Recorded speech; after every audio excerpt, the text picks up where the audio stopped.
Chào mọi người, cảm ơn mọi người chiều nay đã đến đây. Và đầu tiên thì muốn gửi được lời cảm ơn tới anh Tran, Nguyen là chủ của ngôi nhà này, cũng như là chị Sandrine với Salon Saigon. Và trước khi mà giới thiệu hai vị khách mời của chúng ta thì mình muốn giới thiệu một chút. Mình là Phi, là Project Manager của Saigon Blueprint. Thì đây là một cái tổ được mình, đấy là chương trình này được bắt đầu bởi chị Nhung Walsh. Thì hiện giờ chị Nhung Walsh đang ở Chicago nên là rất tiếc là không thể tham gia được với chúng ta ngày hôm nay. Nhưng mà Saigon Blueprint thì được hỗ trợ bởi Quỹ Phát triển và Trao đổi Văn hóa Đan Mạch và Indochina Arts Partnership, được bắt đầu từ năm 2015. Đây là một cái mình ghi lại tổng hợp những cái công trình hoặc những cái tác phẩm nghệ thuật của các nghệ sĩ về những ký ức của đô thị Sài Gòn đã đang mất đi và tưởng tượng của Sài Gòn khác.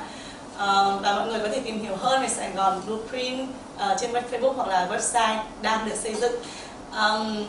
So about the speakers, we are very lucky to have two great speakers today. First, anh Trần Minh Đức, who's an artist working on the urban landscape of Saigon. He's originally from here. His work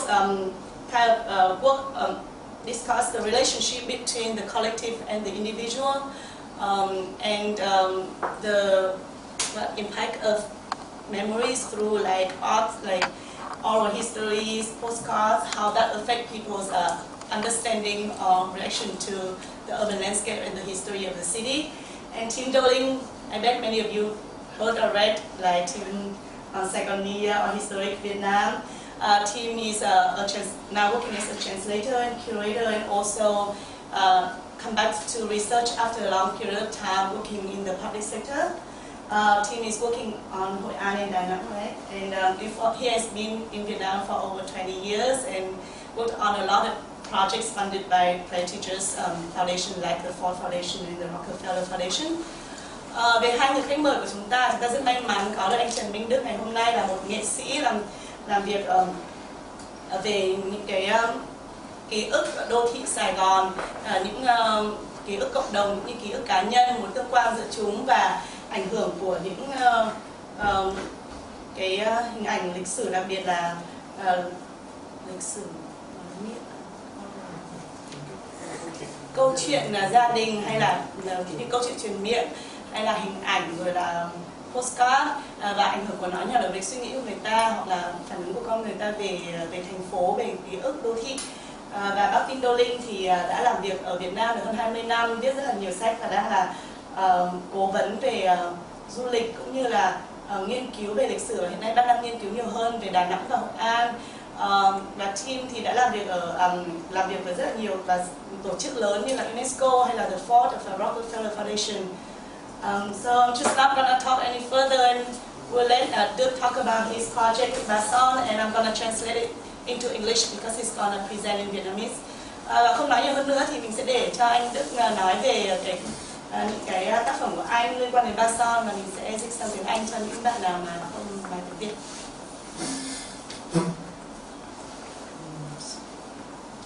Xin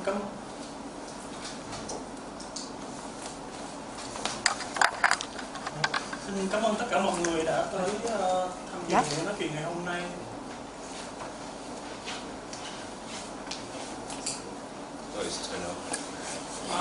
Thì đầu tiên thì là lời cảm ơn, giống như Phi nói thì là đây là một vinh dự đối với tôi khi được tham dự cái buổi nói chuyện với lại bác Team Doling ngày hôm nay, là một cái người mà đã nghiên cứu rất là nhiều những cái dự án về Sài Gòn, về đô thị, cảnh quan và những cái tác động về cái thay đổi cảnh quan đô thị đối với cái nhận thức và cái quan điểm của mọi người sống trong cái môi trường đô thị này.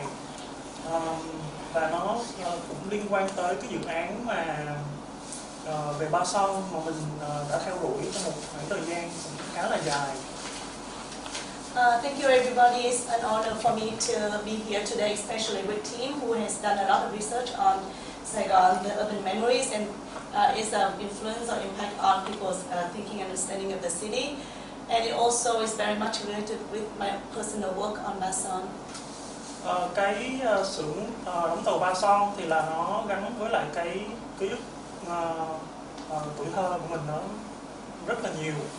Và khi mà cái tin mà nghe rằng là cái thành phố sẽ có những cái dự án mà sẽ thay đổi, có rất nhiều thay đổi đặt trên cái xưởng đóng tàu này, thì là mình có bắt đầu cái dự án là đi tìm những cái dữ liệu, những cái thông tin, hình ảnh và gặp gỡ mọi người về cái nhà máy để mà tạo dựng lên một cái dự án nghệ thuật về cái xưởng đóng tàu này. So the Balsam shipyard is a lot to do with my personal stories and my childhood. So when I heard that it was gonna be destroyed, I started my own project to collect pictures, images, or memories about the shipyard to create some kind of memories before it's gone. Để giới thiệu cho những người mà tham dự cái buổi nói chuyện hôm nay và bỏ lỡ cái buổi nói chuyện lần trước, thì mình xin giới thiệu lại cái bản đồ năm 1881 của một người bạn Pháp mà mình tìm khi mà những cái thông tin trên mạng, thì là mình mới liên hệ với lại cái người mà đã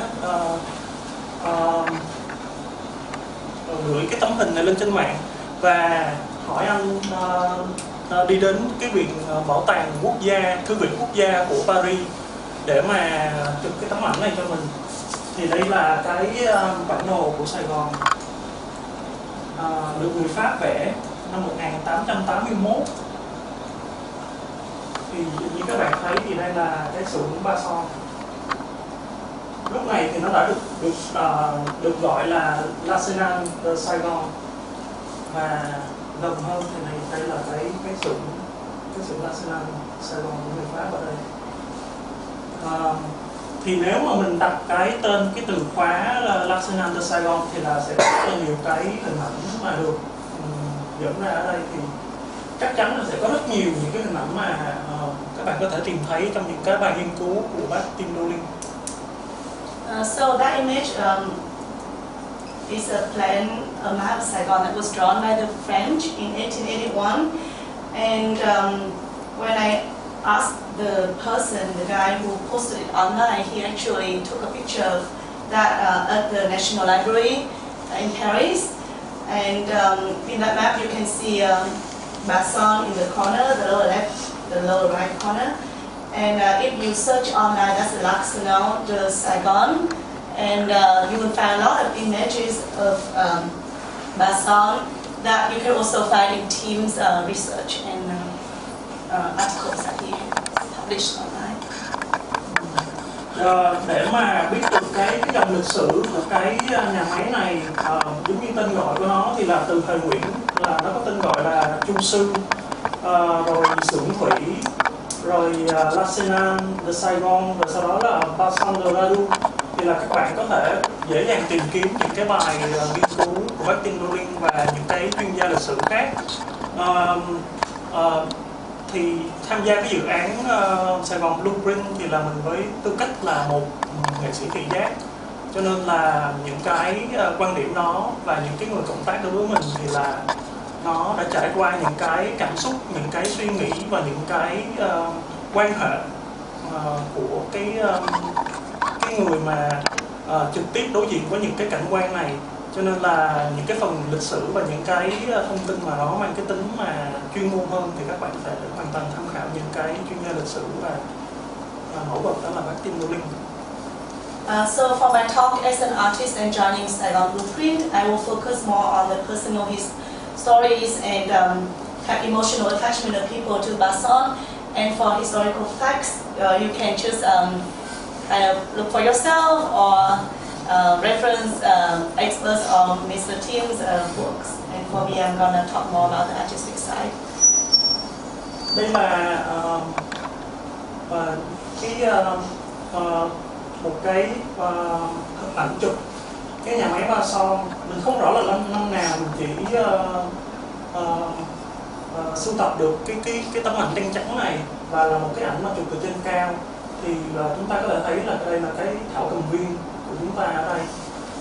Đây là cái ụ tàu, và đây là những cái nhà máy mà chúng ta thấy.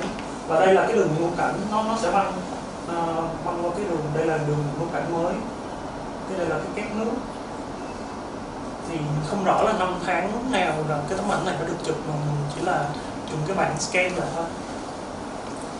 This is an image of a bird's view of Basan. I'm not sure when it was taken, but looking at the image, you can see that it's right next to the botanical garden and Nguyễn Cảnh Street, Nguyễn Cảnh Street, and the new one's gonna cut through the side. And you can see the dry dock and the factories, the water tower. Yeah. Và đây là một loạt hình ảnh nghĩa là do người Pháp chụp vào năm 1955. Thì cái loạt ảnh tôi đặt tên là Tran Electric, là Saigon. Thì đây là nghĩa là một cái trạm điện ở trong cái nhà máy Ba Son. Thì là người ta đã chụp lại những cái hình ảnh như đen trắng như thế này để mà lưu giữ lại.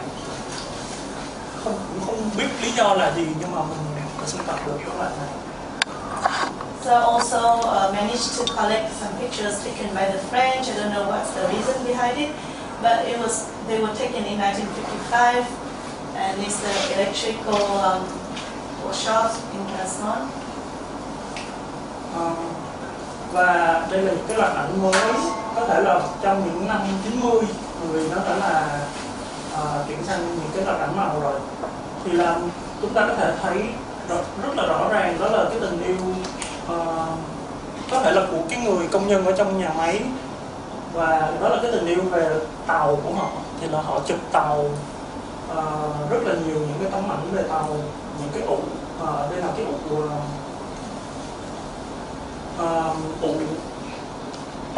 đốc 68, thì là một cái loại ụ mà có thể di chuyển được. Đây, đây là những tấm ảnh về màu. Và cái ảnh ráp lại thì là người ta chụp không hết được cái zoom của cái tàu, cho nên người ta đã chụp hai góc và đã ráp lại cái tấm ảnh này. So these are images taken of the ship. It shows the love of the people, probably workers there for ships, and they will probably take it during the 90s because they are color photos, and the lens is not wide enough, so they had to combine different images. And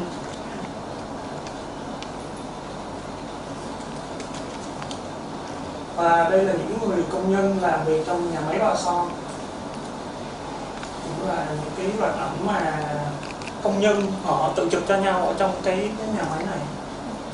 These are workers taking pictures of each other within Ba Son. Và đây là ụ lớn. Is a big là cái năm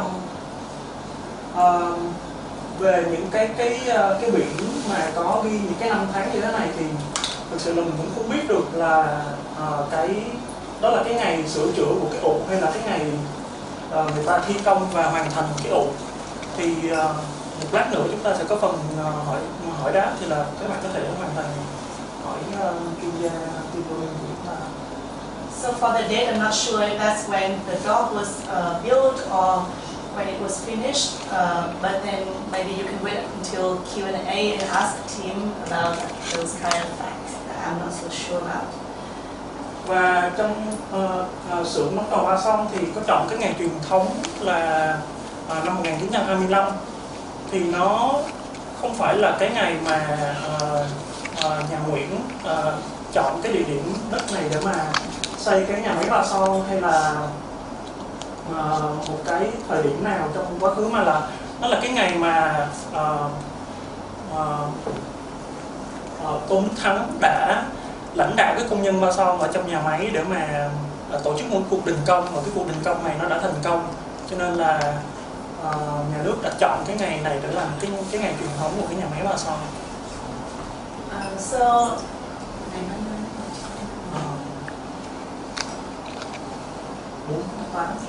The 4th of August is the celebration day for Ba Son, and it's not like when Ba Son was built during the Nguyen, but it was in 1925 when Tôn Đức Thắng led the workers on strike and they won.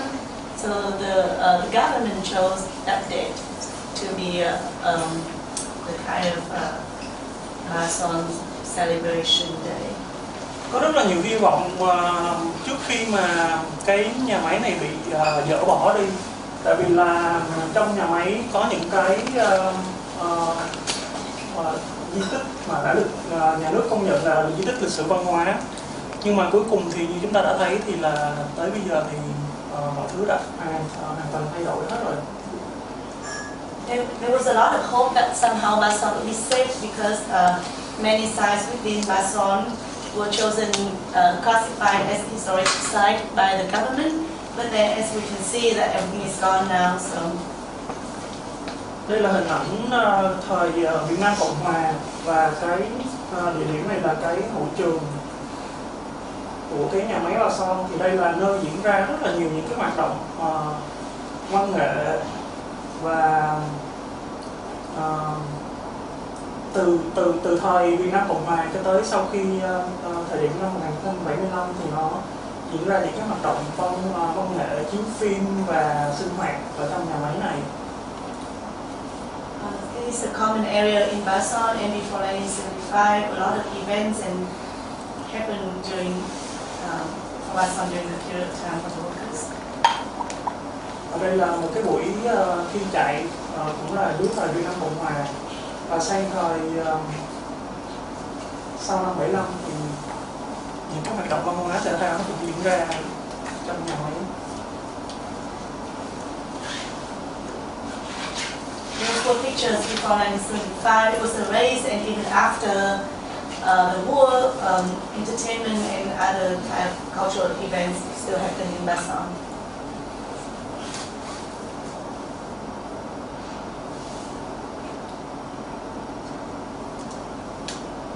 Và đây là thời điểm năm 2012 khi mà mình có những cuộc trao đổi và cộng tác với cái người công nhân ở trong Bason để mà chụp những cái hình ảnh bên trong cái nhà máy đóng tàu này. Ở đây là cái hội trường trong thời điểm năm 2012. The same common area in 2012 when I had a conversation with a worker working there and talking about how they could help me take pictures of Bason.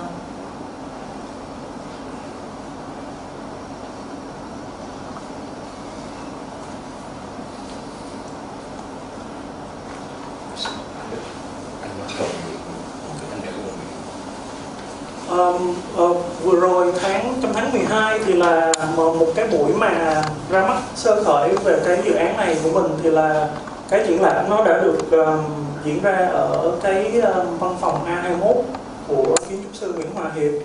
Thì nếu mà quý vị có ai ở đây đã tham gia cái buổi đó thì là sẽ biết rằng là cái dự án của mình là mình cộng tác và trao đổi qua những cái câu chuyện, những cái quan tâm và nó nghiêng về cái khía cạnh nghệ thuật. Và chúng ta có thể thấy là những cái hình ảnh mà cái người công nhân chụp nó theo cái cảm quan của cái người công nhân đó. Khi mà một cái tòa nhà như thế này thì anh đã chụp rất là nhiều góc độ để mà giống như là muốn chia sẻ cho tôi là một cái người nghệ sĩ nhìn thấy được rằng là cái nhà máy nó hình thù nó làm sao, và anh cứ chụp xoay tròn theo cái kiến trúc đó. Và mọi người cũng biết là nếu mà ai có chụp ảnh hay là quay phim thì cũng biết là khi mà chúng ta cầm một cái máy ảnh lên thì là nó không dễ dàng để mà chụp được một cái tấm ảnh của một cái tòa nhà. Khi mà chúng ta ra ngoài đường chúng ta chụp ảnh thì là khi mà chúng ta nhìn như vậy thì nói là ồ, tòa nhà này thật là đẹp. Nhưng mà khi mà chúng ta giơ máy ảnh lên thì nó đã là một cái cái công cụ khác rồi, cho nên là nó không hoàn toàn là dễ dàng khi mà chụp một cái tấm ảnh. Và mình thấy rất là thú vị khi mà cộng tác với cái người công nhân và thấy được cái góc nhìn của anh về cái nhà máy mà anh đang làm việc.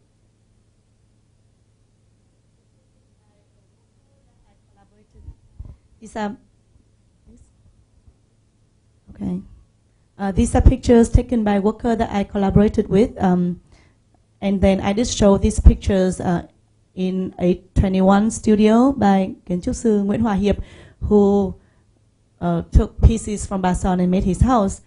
And I was very interested looking at these pictures because it shows the angle or the point of view of the worker when looking at the factory where he works and how he wanted to share his view with other people. Because when you walk around the city and when you see a beautiful building, it's very different when you try to describe it through photography. So that's the project I worked on, and I did show these pictures.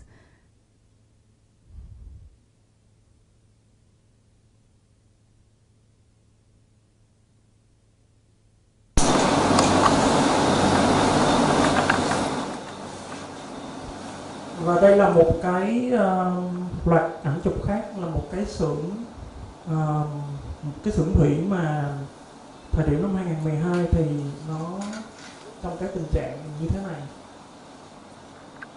Và những cái năm tháng ở trên những cái biển như thế này thì mình cũng không rõ là thời điểm sửa chữa hay là cái thời điểm mà nó đã hoàn thành cái ụ này.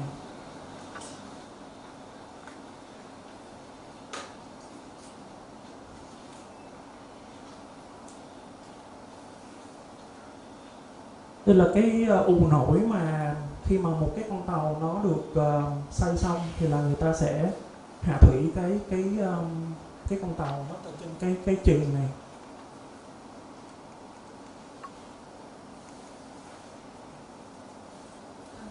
These are pictures taken in 2012, and there are places that say dates, but I'm not so sure what the dates are about. And you can also see a dock where they put the completed ship on for it to, I don't know the word, like into the water. Đây là cái két nước. Chúng ta có thể thấy cái két nước này ở vòng quanh Sài Gòn. Và bây giờ thì là những cái két nước này cũng đang trong cái thời điểm mà nó bị dỡ bỏ dần dần ở vòng quanh thành phố. Và đây là cái két nước của Ba Son, và trên đỉnh của nó thì có cái loa để mà báo hiệu cái giờ tan tầm và cái giờ đi làm của những người công nhân ở đây. Cứ mỗi 4 giờ rưỡi sáng và 4 giờ rưỡi chiều và 7 giờ sáng thì là nó sẽ hụ lên để mà người công nhân người ta đi làm. This is an image of a water tower that you can see around the city and which are being destroyed as well.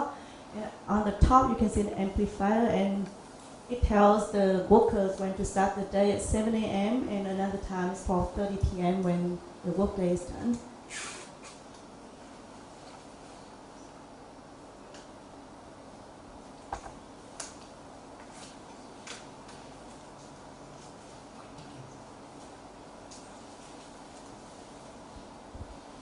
Đây là cái mặt tiền của một cái nhà khách ở trong xưởng Ba Son này. Và đây là bức tượng Trần Hưng Đạo của một điêu khắc gia trong thời Việt Nam Cộng Hòa. Thì là chúng ta thấy cái tượng phiên bản lớn này ở ngoài cái công trường Mê Linh ở cuối cái đường Hai Bà Trưng. Thì cái bức tượng này được đặt trước cái nhà khách ở trong Ba Son. Và ở phía dưới đó là hình ảnh một người thủy thủ đang lái tàu. Và cái anh công nhân đó cũng chụp cái loạt ảnh này cho mình, và cũng là với cái góc nhìn của anh là xoay tròn theo cái bức tượng để mà mọi người có thể thấy được, giống như là một cái view 3D của bức tượng này. This is another set of pictures taken by the worker in front of one of the buildings in Bason, and you see the bigger sculpture, the same design in Mailing Square, and also the worker did the same thing when he just walked around the sculpture and tried to take pictures from all angles. Đây là những cái hiện vật, những cái vật mà mình sưu tập được, và cũng là những cái món đồ ở trong gia đình mà mình xài, và đã triển lãm những cái món đồ này trong cái triển lãm Ba Son. Tại cái văn phòng A21 thì trên hình đó là cái đồng hồ, cái hộp đèn đồng hồ cũng là một cái món quà mà xưởng máy này tặng cho những cái người công nhân đã làm trong nhà máy. Và đây là cái đồng hồ hộp đèn mà chúng ta có thể thấy ở ngoài thị trường, thì nó có ngày tháng, nó có nhiệt độ, nó có nói chung là giờ ngày âm dương. Theo cái phiên bản của đồng hồ đèn Trung Quốc thì là nó đã bị hư cái thời gian rất là lâu rồi, và cứ mỗi lần mà nó cắm dây điện vào thì là ngày tháng và ngày giờ nó cứ bị lẫn lộn hết cả lên. Thì là chúng ta có thể thấy là nó giống như là một cái hình ảnh mà theo tôi đó là một cái hình ảnh mà nó đại diện cho cái nhà máy bao sau. Nó đã bây giờ thì nó đã mất theo thời gian rồi, nó không còn ở đó nữa, và thời gian và mọi thứ nó đã thay đổi. These are pictures of souvenirs or like things that we use in the family. As my parents are workers in Bason, and we got these as presents or gifts. And this particular one is a clock with date and time and temperature, but it's broken. And now whenever we turn it on, the date is just all wrong. But for me, it says something about Bason itself when the place is gone and time is kind of circular and we don't know what it is now anymore. Đây là văn phòng của anh kiến trúc sư Nguyễn Hòa Hiệp, và chúng ta thấy là anh đã sưu tập được cái biển hội trường mà chúng ta thấy trong cái loạt ảnh scan lúc trước. Is Nguyen Hòa Hiệp, the architect's office, and you can see all the plates and sides and the common area side that he managed to collect from Bason. Đây là cái ngôi nhà và cũng là nơi mà anh dùng làm văn phòng kiến trúc của mình. Thì ngôi nhà này tọa lạc trên đường Nguyễn Văn Đậu ở quận Bình Thạnh, và cái vật liệu để mà xây nên các căn nhà này thì là tất cả là từ cái vật liệu mà anh tái sử dụng, mua lại từ cái xưởng Bason khi mà nó đang bị tháo dỡ đi. These images are from Nguyen Hòa Hiep's house, and when he used also his studio A21, and all the materials that he used to build this house are recycled from Bason, and yeah.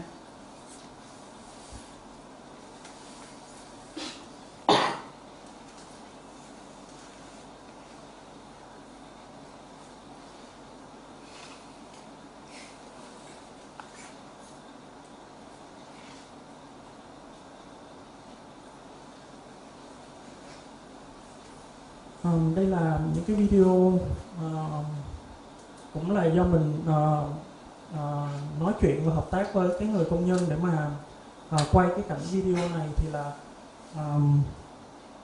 nó chỉ là những cái cuộc nói chuyện rất là đơn giản rồi, giống như là qua những cái ly cà phê mà chúng ta thấy thôi. Và cái thành quả cuối cùng thì là mình cảm thấy rất là vui khi mà thấy được cái hình ảnh mà khi mà còn nhỏ mình đã vào trong cái nhà máy này, mình xem nó như thế nào, và nó có một cái ý nghĩa khi mà mình xem và mình thấy thích, và là nó có một cái ý nghĩa khác đằng sau cái hình ảnh mà cái người công nhân này muốn cho mình xem. Và hôm nay tôi xin được giới thiệu cái phiên bản ngắn của cái video này. It's a video shot by the workers in Bason, but for me it has they have different meanings because of my personal connection to Bason. And today I'm just gonna show you the short version of what he gave me.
Rồi là cái video thứ nhất, anh đặt máy quay và là quay cái cảnh dòng sông, và đến cái video thứ hai thì nó cũng chỉ là một cái dòng sông đó thôi, nhưng mà anh hơi dời cái máy lại một chút xíu, thì chúng ta có thể thấy là trong cái góc quay này thì là chúng ta thấy một cái con tàu chìm ở phía bên phải của cái video.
Cũng như là lần nói chuyện trước thì là mình có kết thúc cái bài nói chuyện bằng cái câu nói của Heraclit, đó là không ai có thể tắm trong 2 lần trong một dòng sông.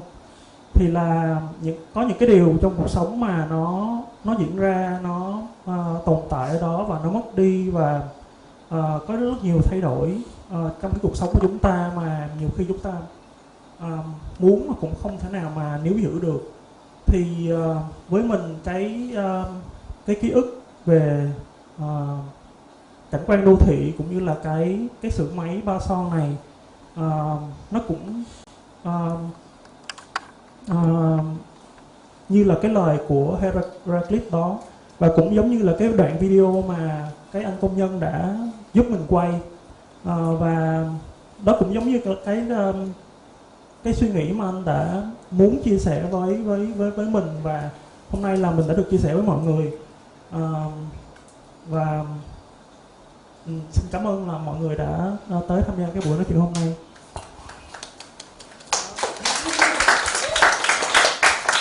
I just wanted to end his talk with saying by Heraclit that saying nobody can bathe twice in the same river, and what he wants to share is that a lot of things change, and there are things that even no matter how much we want to keep, we just cannot keep it. And for the memories, the urban memories, the Bason, I like that, and yes, this project is the way just to keep some of that kind of memory. We'll get a chance to ask the question at the Q&A session at the end. No, we want a break before teams talk, or do we want just to go ahead and have team present? Không biết mọi người có muốn nghỉ giải lao 5 phút hay là để bác team nói chuyện luôn, và sau đó thì cuối giờ mình sẽ có cơ hội để đặt câu hỏi cho anh Đức và bác team cùng nhau. Dạ, thì là gật đầu là thế nào? Okay, so I guess Team, you want to present your research? Team's gonna speak in English, so what I'm gonna do is to translate what he speak into Vietnamese.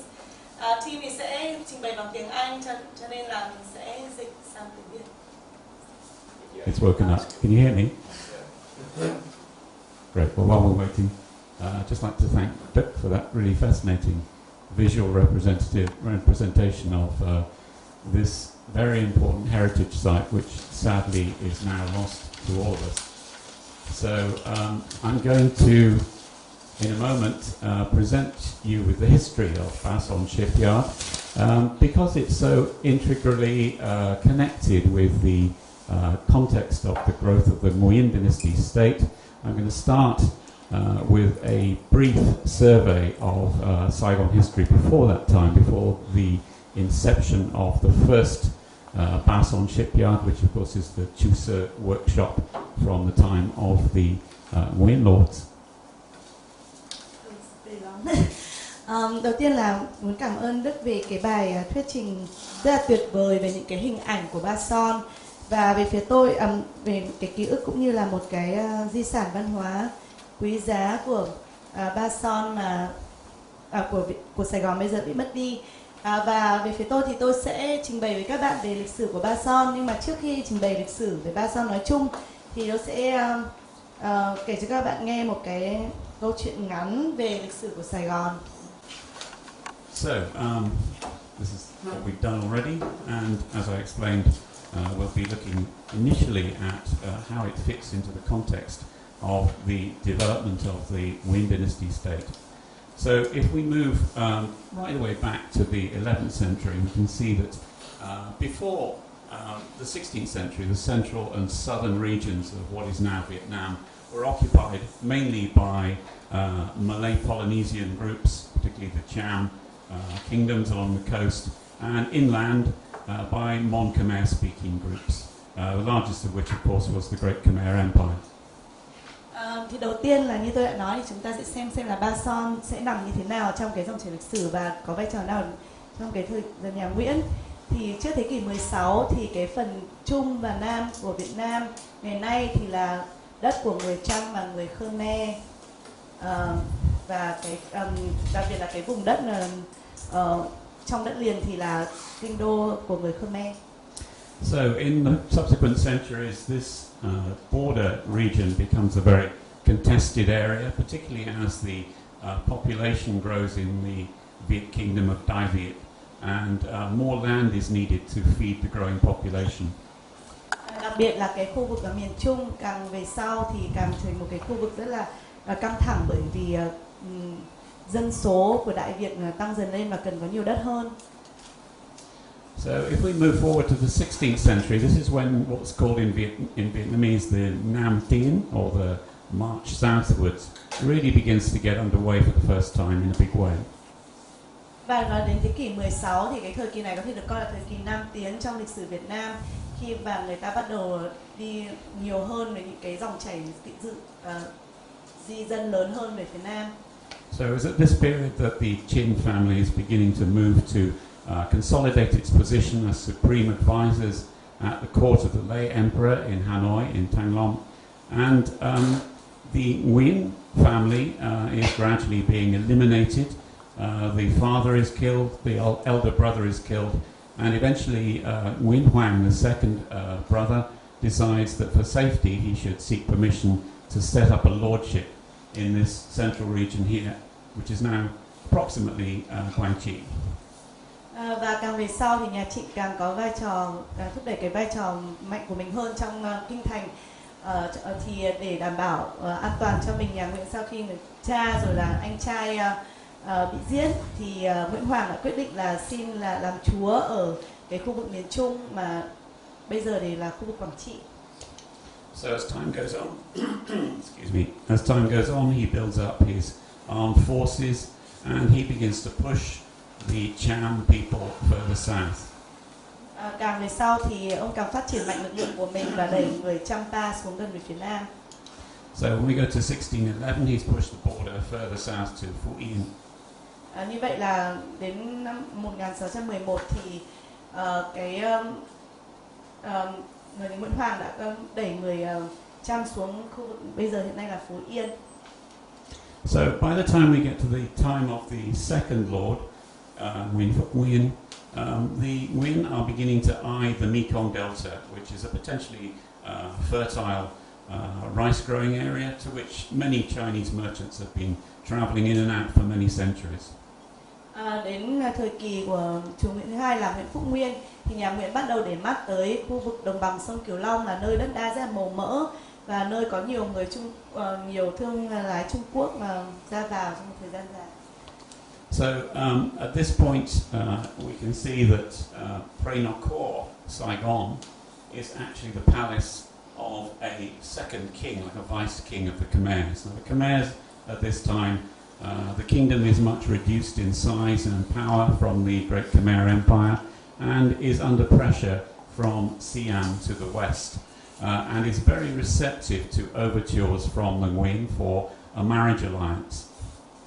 Và Sài Gòn pre-Norco thời kỳ đó thì chính là cái vị trí cung điện của vua Khmer thứ hai, vua Phụ, và cái thời kỳ này thì vương quốc Khmer đã bị nhỏ lại dần và người Khmer thì cũng muốn tạo mối quan hệ đối ngoại với cả nhà Nguyễn qua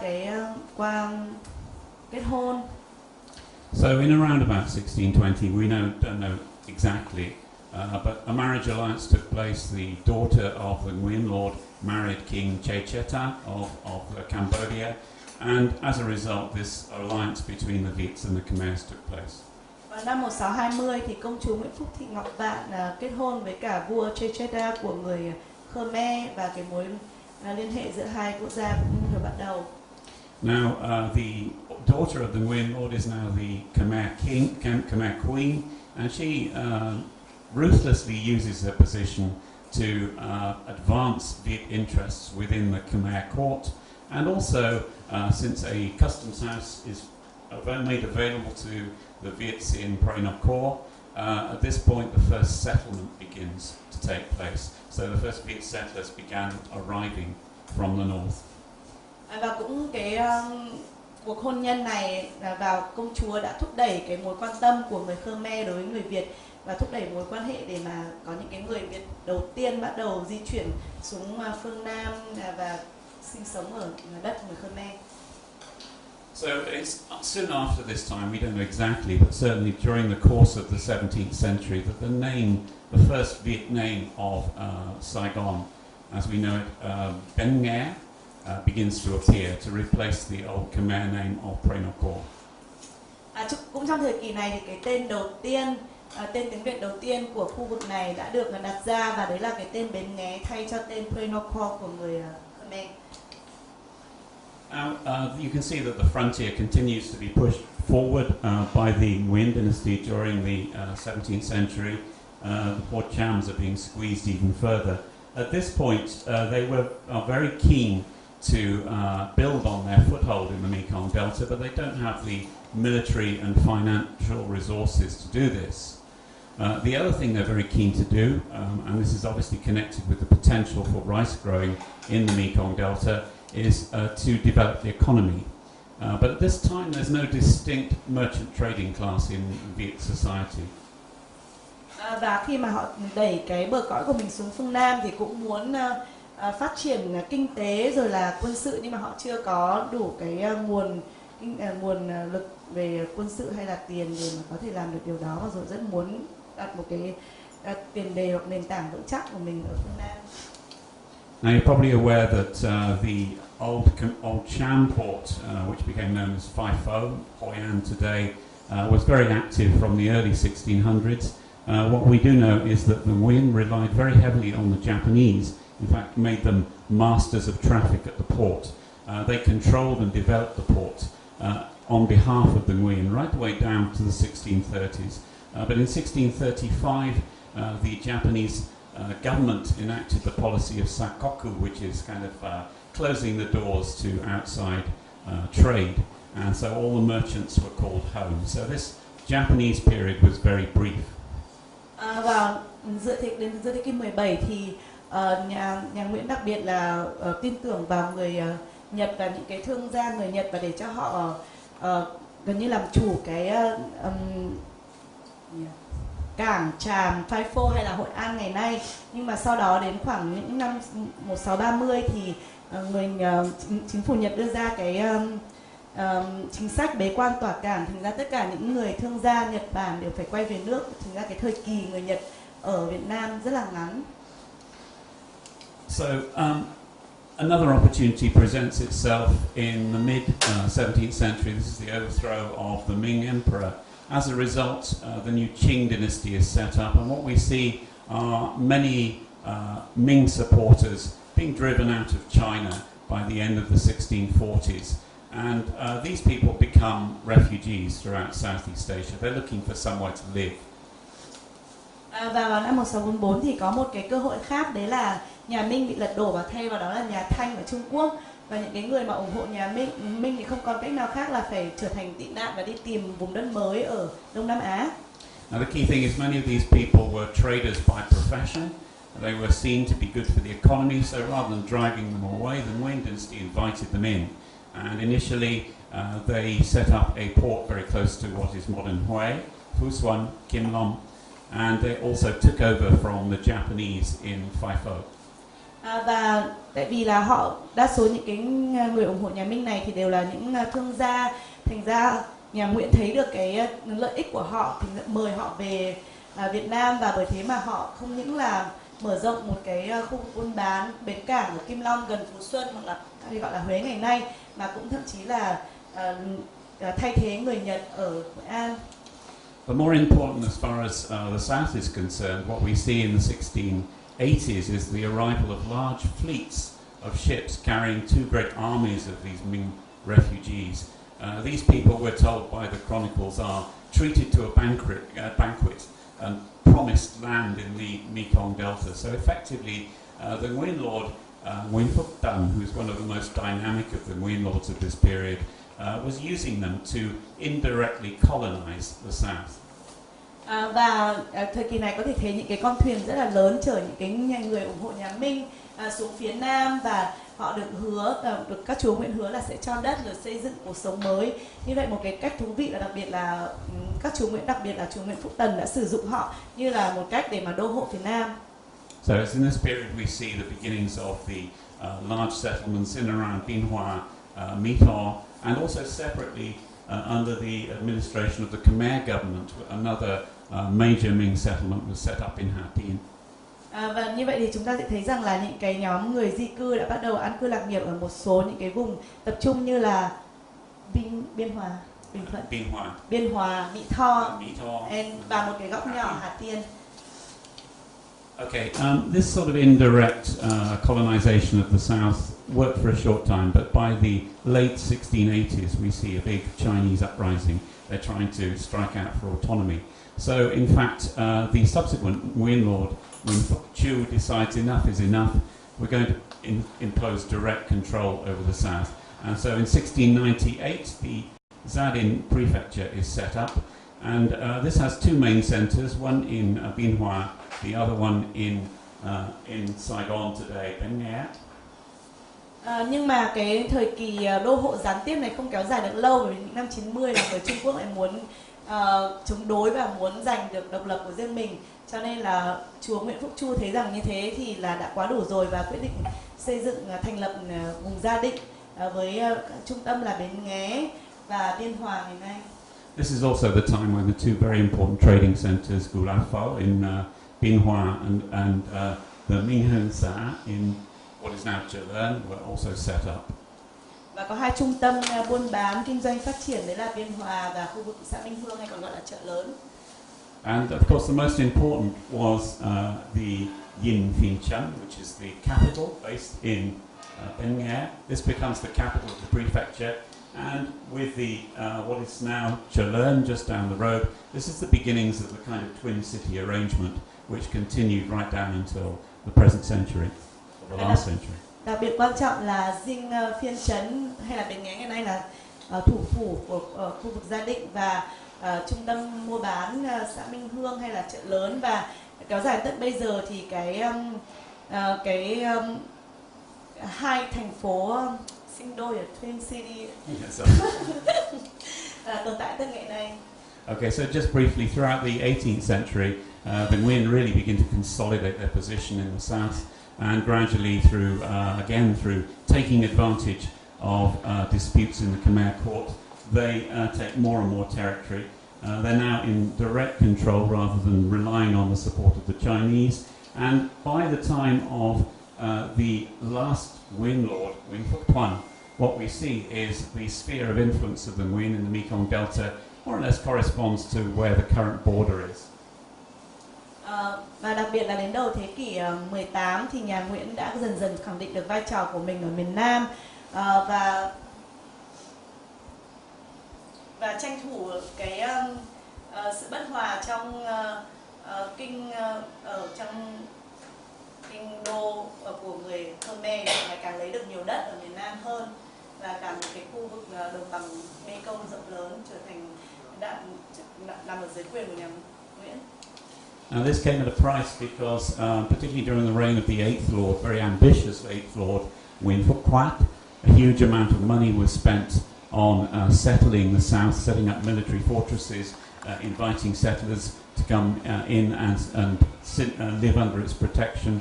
And also the new governments were set up in different areas of the Mekong Delta. Also at this time, the Nguyen Lord Nguyen Phuc Quat had great regal ambitions. He had himself enthroned in splendour in 1739.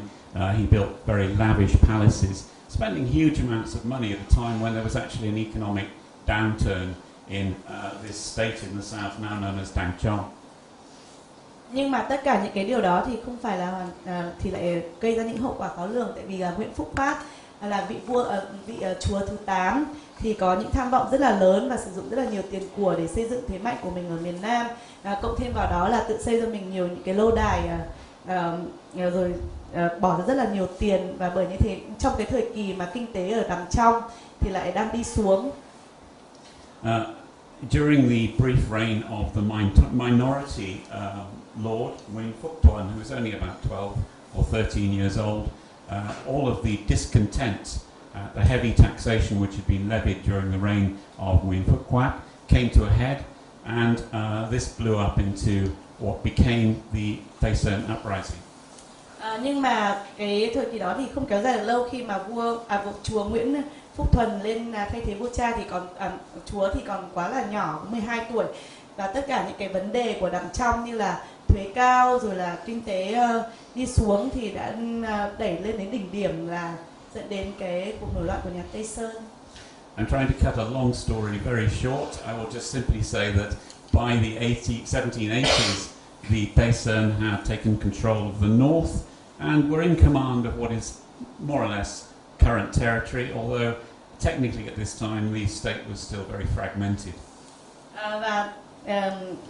Nói chung là câu chuyện này rất là dài dòng, nhưng ngắn gọn là đến năm 1780 thì nhà Tây Sơn đã giành quyền thống trị được miền Bắc, và tất cả những cái vùng khác ở trong cả nước thì rất là rời rạc. But at this time, by the late 1780s, the sole surviving claimant to the Nguyen crown had begun to take back the south.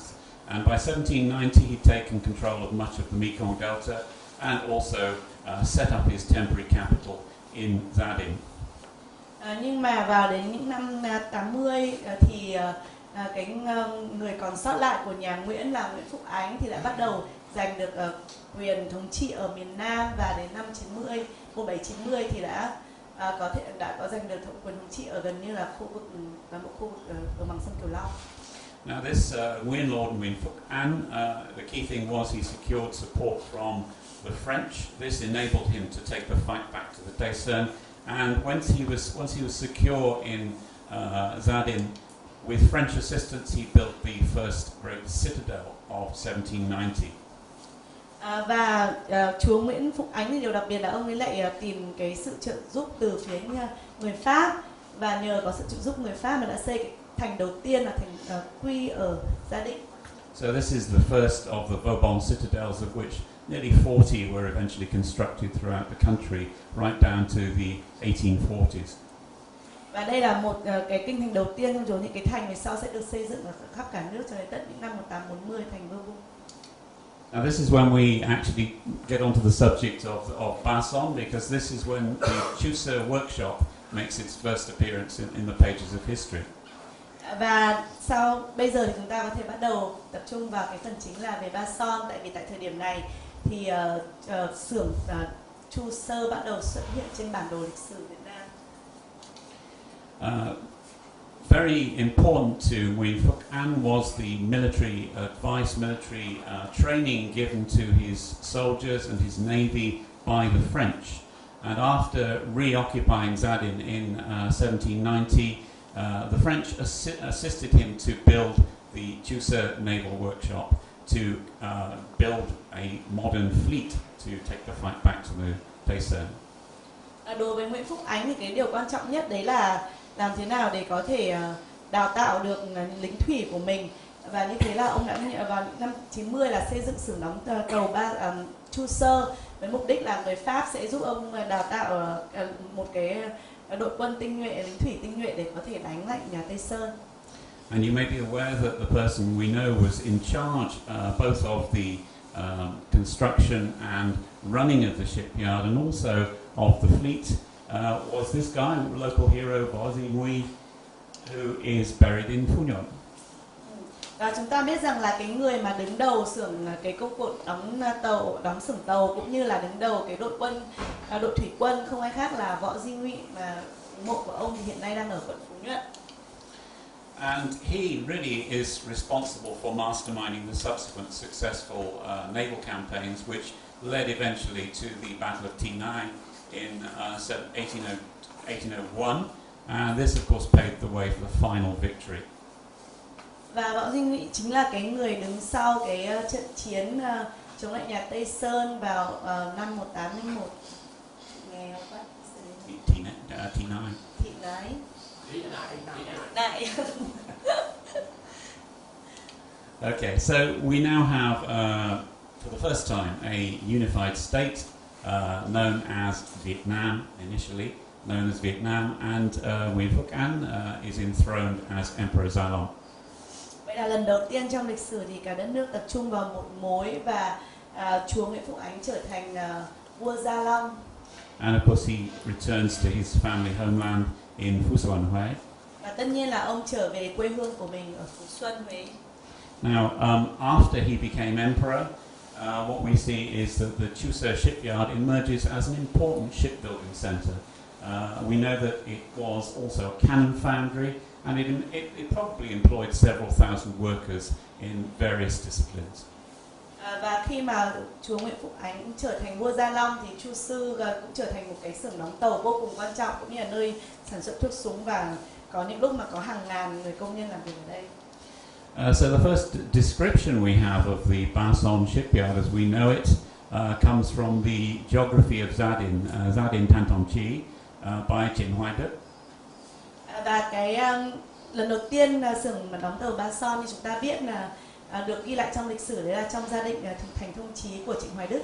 This was written sometime between 1810 and 1820, and it says the Chuseo workshop located approximately 1 li, which is about 500 meters east of the citadel, along the Tân Bình River, that's the Saigon River, next to the Binh Chi River, Tinge Creek, is a factory which makes seagoing ships of the Navy, a military workshop 3 li in length, maybe about 1,500 meters.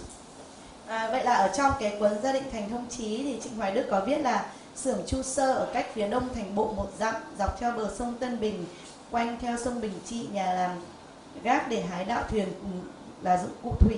Chiến xưởng dài đến 3 dặm, 3 dặm là khoảng 3 lý là khoảng 1,5 km. So you can actually see it very clearly on this map, which is definitely pre-French, but sometime after 1837, because it has the second citadel on it, which I'll mention in a minute. Nhìn vào cái bản đồ này thì mình sẽ thấy là có cái thành nhỏ hơn, như thế là nó là thời kỳ trước khi người Pháp tới, vào đầu thế kỷ 19. Sau năm 18. Ok, sau năm 1858 nhé. Okay, so the first proper description we have of this really comes from the American mariner John White, and he came to Saigon, as we know it today, in 1819, and he was very impressed with the shipyard, and he spent quite a lot of time talking about it in his memoirs, which were published in 1824, A Voyage to Cochin China. And it's worth me reading you some of these because they're very important. They show how important this shipyard was even before the French period.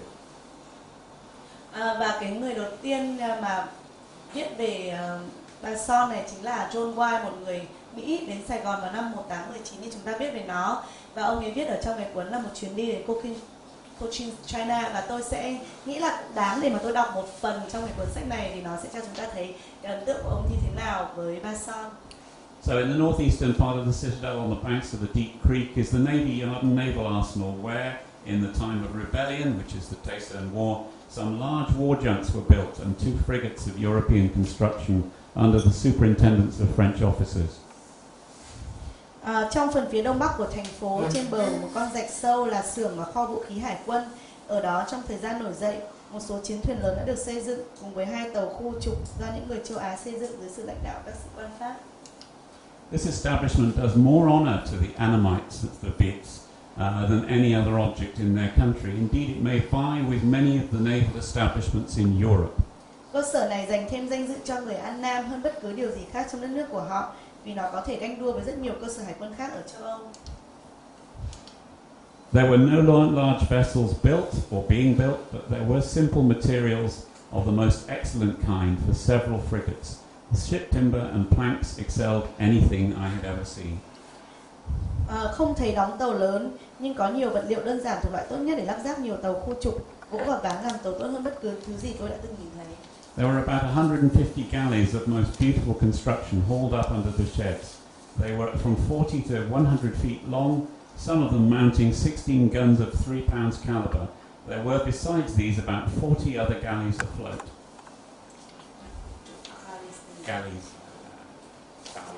Okay. Có khoảng 150 tàu lớn được xây dựng rất là đẹp và nằm dưới những cái lều, và khoảng chúng dài từ 40 đến 100 feet là khoảng mười mấy cho tới 30 mét. Một vài tàu thì có đến 16 súng với hàng vài pound đạn dược là khoảng 1,5 kg và có khoảng 40 tàu lớn kiểu đang trôi nổi trên nước. And this is the most important thing, I think, and it shows us really what we lost. The Annamites, the Viets, are certainly most skillful naval architects and finished their works with great neatness. Cochin China is perhaps, of all the powers in Asia, the best adapted to maritime adventure, from her local situation in respect to other powers, from her facilities towards the production of a powerful navy to protect her commerce, from the excellence of her harbours, and from the aquatic nature of her population on the seaboard, the Annamites rivaling even the Chinese as sailors. Người An Nam thực sự là những cái kiến trúc sư đường thủy có kỹ thuật nhất, và họ hoàn thành công việc của họ rất là tốt. Cochin China thì có lẽ trong tất cả các cái sức mạnh ở châu Á thì là phù hợp nhất đối với ngành hàng hải, từ cái vị trí nằm từ vị trí của Cochin China cho với các cái sức mạnh hàng hải khác, đến những cơ sở vật chất rồi và sự sản sinh ra một cái lực lượng hải quân lớn mạnh để bảo vệ sự buôn bán, kinh doanh, và đến cả cái sự xuất sắc của các cái bờ bến hải cảng, và cái bản thân người An Nam sống ở trên biển thì có thể coi như là người An Nam có thể sánh ngang và thậm chí cả hơn cả người Trung Quốc khi mà tính đến nếu coi họ là những thủy thủ. Okay, so after this, during the reign of Salon, both the north and the south were governed indirectly through military governors, whereas only the central region was governed directly. During this period, basically the control of the central port over the south was fairly lax. The south was very autonomous. Trong thời kỳ của vua Gia Long thì chủ yếu là miền Trung là được cai trị trực tiếp bởi vua, còn đâu là phía Bắc và phía Nam thì khá là thoải mái và dưới quyền của các cái lãnh đạo quân sự, đặc biệt là phía Nam. However, the second emperor, Minh was frustrated with the indirect rule of his father and determined to impose direct control throughout the country. Nhưng mà đến vị vua thứ hai là vị Minh Mạng thì thấy rất là không thoải mái với cái việc trị vì một cách gián tiếp của vua cha, và quyết định là cần phải trị vì đất nước một cách trực tiếp hơn. Now, his subsequent moves towards centralization affected the power bases of various interest groups in the south, including the Chinese, including the Christians and missionaries, And eventually in 1833 there was a great uprising against him. Nhưng mà cái việc tập trung quyền lực của Minh Mạng thì dẫn đến ảnh hưởng rất là nhiều tới những cái nhóm người như là nhóm người Trung Quốc và người Thiên Chúa giáo và những người truyền đạo ở miền Nam, và dẫn đến hậu quả là đến cuối thế kỷ đến đầu thế kỷ 19 thì là họ bắt đầu nổi dậy chống lại vua Minh Mạng. And in response, the emperor sends a large army south. It took him some time to break into the great citadel where the rebels had holed themselves up. Eventually he did and slaughtered nearly 2,000 of them. After that he swore that never again would Zadin be the centre for autonomous government in the south. And he then built a replacement, much smaller, much weaker fortress just to the northeast of the existing one. Và dĩ nhiên vua Minh Mạng quyết định đưa quân của mình tiến vào phía nam để dập tan quân nổi loạn, nhưng mà cũng mất khá nhiều thời gian bởi vì là họ trốn ở trong thành Quy, thành Gia Định. Vì vậy mà vua Minh Mạng quyết định là không thể nào mà để cho Gia Định thành cái trung tâm quyền lực tự phát như thế, và xây dựng một cái thành nhỏ hơn ở phía bắc của thành Quy cũ và nó yếu hơn. So here it is again on the superimposed over the current street map. And you can see this is the one that we can still see the footprint of today because the French built an infantry barracks on the front half of the citadel, and we can still see the gatehouse buildings of that infantry barracks. Và khi mà nhìn vào bản đồ của Sài Gòn ngày nay đặt chồng lên trên vị trí của thành, hai cái thành ngày xưa, thì chúng ta có thể nhìn thấy được cái thành nhỏ ngày xưa nó nằm ở vị trí nào.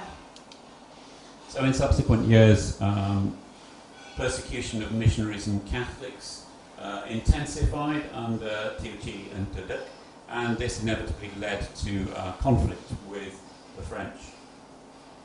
Và những cái năm tháng tiếp theo thì việc giết hại rất là nhiều những nhà truyền giáo và người các đạo Thiên Chúa dưới thời hai vua là vua Thiệu Trị và vua Tự Đức càng gây ảnh hưởng đến mối quan hệ với người Pháp. And of course it was using Vietnamese persecution of missionaries and Catholics as a pretext that the French, in alliance with the Spanish, attacked first Da Nang and later Saigon in 1858 to 1859.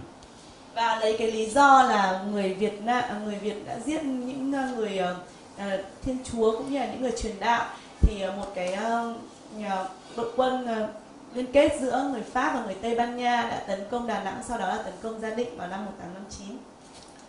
It's quite interesting reading the accounts of the conquest of Saigon, because they say that they met 3 squadrons of ships coming from the main naval base, but they dispatched them very easily and they weren't very complimentary about the state of these ships. Và khá là thú vị khi mà đọc những cái câu chuyện về lịch sử Sài Gòn. Are those ships like the French ships or? Yeah, this is the Viet ships. Okay. Yeah. Và thấy rằng là họ đánh tàu của người Việt rất là dễ dàng. Và so what some scholars have suggested is that in fact there was a decline in both the condition, the running of the naval workshop and of the naval fleet, possibly particularly after 1837. Và cái lý giải cho chuyện này là có thể là do cái sự xuống cấp của xưởng đóng tàu cũng như là quân thủy và sau năm 1837. Okay, so this is when we see the beginnings of the French period. This is the kind of golden age of Basson as the arsenal de Saigon. Và như vậy chúng ta chuyển sang cái thời kỳ tiếp theo, có thể coi là thời kỳ hoàng kim của Basson, như là cái xưởng đóng tàu của Sài Gòn. So soon after the arrival of the French, they took over the old Chusa naval workshop and they transformed it into a new base for the French fleet in East Asia. Và sau khi mà họ tới Sài Gòn thì người Pháp đã giành lấy Chu Sư và biến nó thành cái nơi đóng quân của hạm đội thủy quân của Pháp ở Đông Á.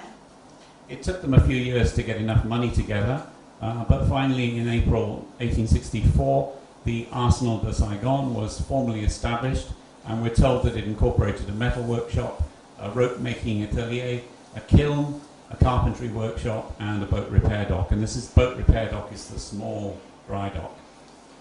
Và cũng mất khá là nhiều thời gian để họ có thể thu thập được đủ tiềm lực về tài chính, nhưng mà sau đó thì đó đã xây dựng được một cái xưởng sắt, xưởng làm dây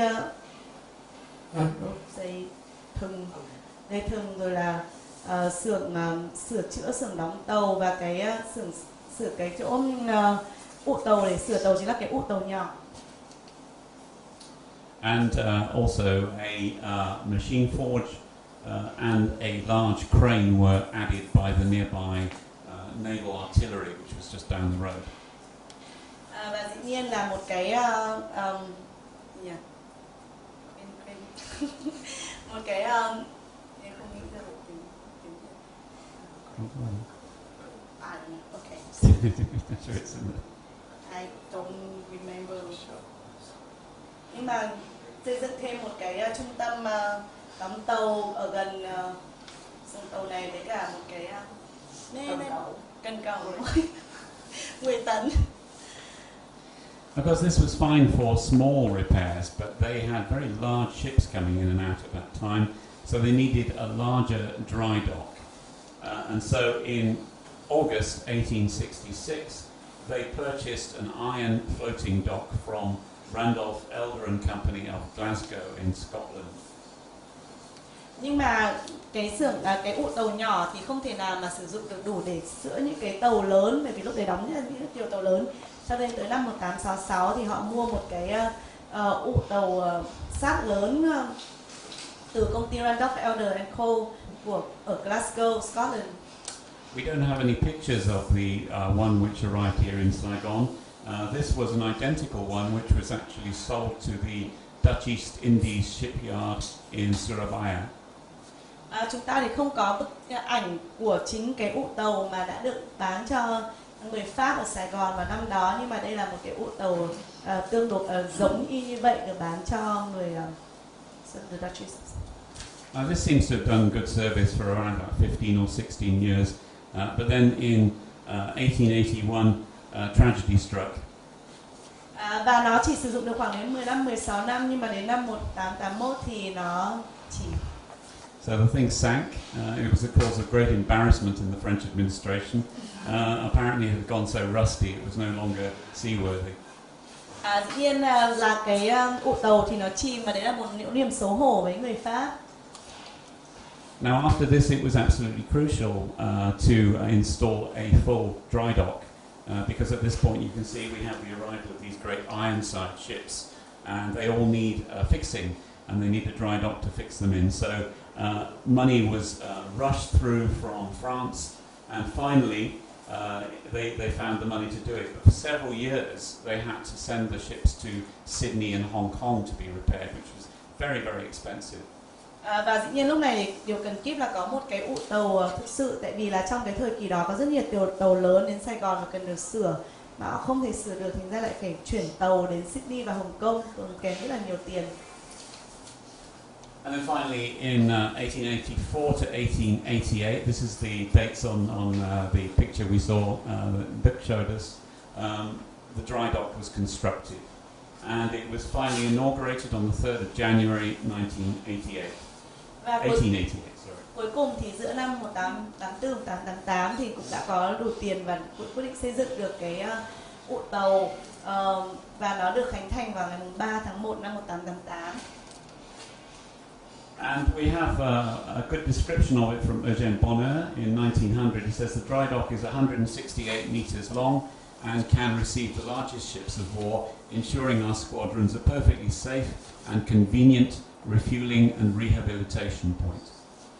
Và như theo như là Eugène Bonheur ở trong cuốn Indochina năm 1900 thì ông nói rằng là cái ụ tàu này là 168 mét dài và có thể nhận được những cái tàu chiến lớn để giúp cho chúng ta có thể chắc chắn có một cái nơi an toàn để sửa chữa và thêm sửa chữa những cái tàu này. Nguyên liệu. This is a very popular postcard of the interior of the large dry dock at that time. Đây là một cái postcard, một cái hình ảnh cái vụ tàu lớn rất là nổi tiếng. You see the name in French is Bassin de Radou, and we believe that that is the origins of the Viet name bassin. Cái tên của tiếng Pháp là Bassin de Radou và chúng ta nghĩ rằng đấy là cái nguồn gốc của cái từ bassin trong tiếng Việt ngày nay.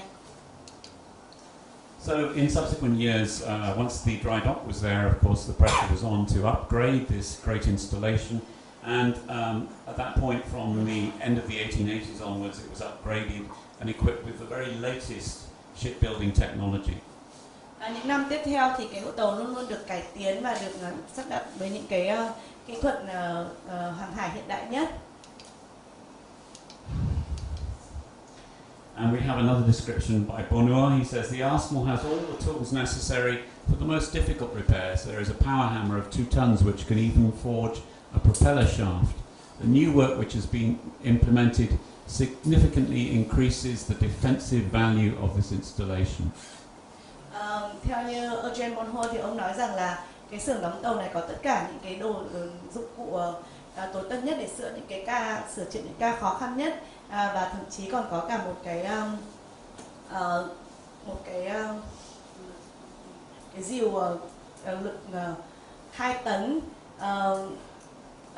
và tất cả mọi việc thì đều có thể được thực hiện và tăng cường cái giá trị sử dụng. So there was a big upgrade at the end of the 1880s after the completion of the first dry dock. But then in 1902, the whole of the French Navy was reorganized. They set up something called the Naval Forces of the Oriental Seas. And this was established under the control of the Vice Admiral, who was based here in Saigon, with 38 vessels, 183 officers, and 3,630 troops. And of course, as soon as this was done, more expansion of the shipyard took place. Và tiếp theo đó, những năm tiếp theo thì là có gắn với sự phát triển của hàng hải thì cũng như là sự thay đổi của hải quân Pháp. Khi đó thì họ thành lập lực lượng hàng hải của Biển Đông, 38 tàu và 183 officers, 3.000 lính. And so in 1904 onwards, we see that the arsenal received many improvements, including new facilities for the construction of this very latest S-type, Spahi-type destroyer. There was a very small number of them built, and many of them were, it's a sort of elite, very highly armed destroyer. Okay. To destroy things? To destroy things, yes, definitely. And also a replacement floating dock. Again, we don't have a picture of that, but we believe there have been several floating docks throughout its history, rendering it able to meet all the demands of the full squadron of the Far East. This is Situation de l'Indochine, and this is from 1907. Trong cuốn tình hình Indochina thì theo đó thì là năm 1904 đến 1906 thì xưởng hải quân đã nhận được rất là nhiều đầu tư về những cái trang thiết bị mới, và đặc biệt là sản xuất ra những cái tàu chiến S-type và cả một cái tàu nổi mới để cho nó có thể thực hiện được tất cả những cái nhu cầu của một cái lực lượng hải quân của vùng Viễn Đông. Now, this time in the early 1900s, there were 2 big growth areas here in the south. One was the railway. They were in the middle of constructing the north-south line leading out of Saigon. Big growth of the rail industry at this time. And the other one, of course, was the naval industry. And to meet the demands, the training demands, in 1906, they set up the École des Mécaniciens Asiatiques, which of course is now the Gauteng Technical College, and this offered basically the core of its programs were geared to these 2 areas, railway development and naval development. Vào cái thời kỳ này thì có 2 cái lĩnh vực mà được phát triển, đấy là đường sắt và hàng hải. Bởi thế mà cần có rất là nhiều, cần có đào tạo những cái người làm trong việc 2 lĩnh vực này. Thì năm 1906 thì họ xây dựng cái trường cơ khí Đông Dương, hay bây giờ chính là trường cao thắng ngày nay. Now, by this time, the naval arsenal was so famous around the world that by 1903, It was even being mentioned in the famous Madrol tourist guide as a place to visit. Và cái xưởng thủy này quá nổi tiếng đến mức độ mà năm 1913 nó còn được coi là một trong những cái địa điểm cần được đến thăm trong cái cuốn lữ hành Madrol. So this is what it says in the 1913 guide. The naval arsenal stands at the confluence of the Arroyo de l'Avalanche, which is the Tinghe Creek, and the Saigon River on the site of the ancient Annamite shipyard. This property is the main base of the French fleet in the Far East and has an area of 22 hectares, including a 168-meter dry dock. Vị trí của Arsenal Hải quân ở ngã ba Arroyo de l'Avalanche là rạch Thị Nghè và sông Sài Gòn trên khu vực Hải quân công xưởng An Nam Cổ. Cơ quan này là căn cứ chính của hạm đội tàu Pháp ở khu Viễn Đông, có diện tích 22 ha, bao gồm cả một vụ tàu 68 mét. The workshops, forges and power hammers here are used to perform major repairs and even to build destroyers. Its employees include 1,500 Annamite and Chinese workers under the supervision of specialist foremen. On the river, several warships are anchored. Các xưởng lò rèn và búa máy ở đây được sử dụng để thực hiện việc sửa chữa lớn và thậm chí để xây dựng tàu chiến. Nhân viên của Arsenal de Sài Gòn bao gồm 1.500 công nhân An Nam và Trung Hoa dưới sự giám sát của những người cai. Trên sông, một số tàu chiến đang neo. During the First World War, this was the period when the arsenal reaches its peak of development. And in fact, in 1918, further big upgrade took place. And this enabled the arsenal to build ships of up to 3,500 tons. Và cho tới tận Thế chiến thứ nhất thì xưởng đóng tàu đã liên tục được mở rộng và được sửa sang phát triển. Năm 1918 là lần sửa sang lớn nhất và xây dựng để có thể đóng được những con tàu tới 3.500 tấn. And we still have pictures of the launching ceremony which took place of the container giant, the Albert Sarraut. Albert Sarraut was a former Governor General of Indochina. This was launched in April 1921. Và chúng ta có những cái hình ảnh của của khánh thành những con tàu lớn nó gọi là những người khổng lồ của biển khơi. Con tàu Albert Sarraut vào tháng 4 năm 1921. Albert Sarraut là tên của một cái người lãnh đạo của Indochina. They were even at one point going to build a second major dry dock, possibly even bigger than the first. But unfortunately, the way it transpired was that these plans were never fully realized. Và theo kế hoạch thì người ta còn định xây dựng một cái ụ tàu còn lớn hơn cả cái ụ tàu cũ, nhưng mà do những cái thay đổi về lịch sử thì điều đấy không bao giờ xảy ra được cả. So the end of naval expansion really came after 1922. In that year, we see the French government, along with various other post-First World War governments, signing the Pacific Pact, or the Washington Naval Treaty. And the aim of this was arms limitation, basically preventing further growth of the number of warships on the sea. And so as a result, we see a significant reduction in the French fleet. Vào năm 1922 thì người Pháp ký cái hiệp định hàng hải Washington, và cái điều này làm hạn chế cái số lượng tàu chiến mà họ có thể sản xuất được. Vì vậy mà mình thấy cái sự giảm bớt của những tàu chiến được đóng. So we see a steady decline after this period. Thế mà chúng ta thấy dần dần là lực lượng hải quân Pháp ở Viễn Đông cũng giảm dần đi. At this point also, they're getting very worried about the budget because with the reduction in the Navy overall throughout the world, they're very much more cost conscious. And at this point, it's noted in the late 1920s that the arsenal is actually significantly in deficit. Và cũng vì cái sự giảm sút này mà người ta thấy rằng mối quan tâm đối với cái tàu với xưởng đóng tàu cũng giảm sút đi, cho nên là về ngân sách cho đến những năm 20 thì thấy một cái sự thâm hụt tới 280.000 piastre. I think it was the piastre was pegged at the French franc for a while, but by the 1920s it was 1 piastre was equivalent to 10 francs. So you can add a naught to get the French franc figure. Nếu như mà tính theo cái thời điểm đấy thì 1 piastre là khoảng 10 đồng phong, tức là sẽ là 2,8 triệu phong. So this time they're really trying to expand the commercial activity of the Arsenal de Saigon, and several attempts, in fact, were made in the late 1920s to privatize the Arsenal, just basically transform it into a commercial operation altogether. But all of these failed, and in subsequent years the whole project began to decline because they just simply lacked investment. Và như thế thì người ta phải nghĩ đến cái việc chuyển hướng cho xưởng đóng tàu và nghĩ ra phương án làm cho nó thương mại hóa nó đi, nhưng mà những cái dự định về thương mại hóa thì cũng không thành công tại vì là thiếu đầu tư. Now, something that's important as far as the future recognition of the shipyard as a heritage site took place in 1925. Revolutionary activist Tran was a worker in the shipyard. He is later known as being a prominent revolutionary, and he became president of the Socialist Republic of Vietnam after Ho Chi Minh. But in 1925 he's said to have organized a major strike, which again is said to have delayed the repair of the French flagship Jules Michelet, which was then on its way to look after French interests in Guangzhou.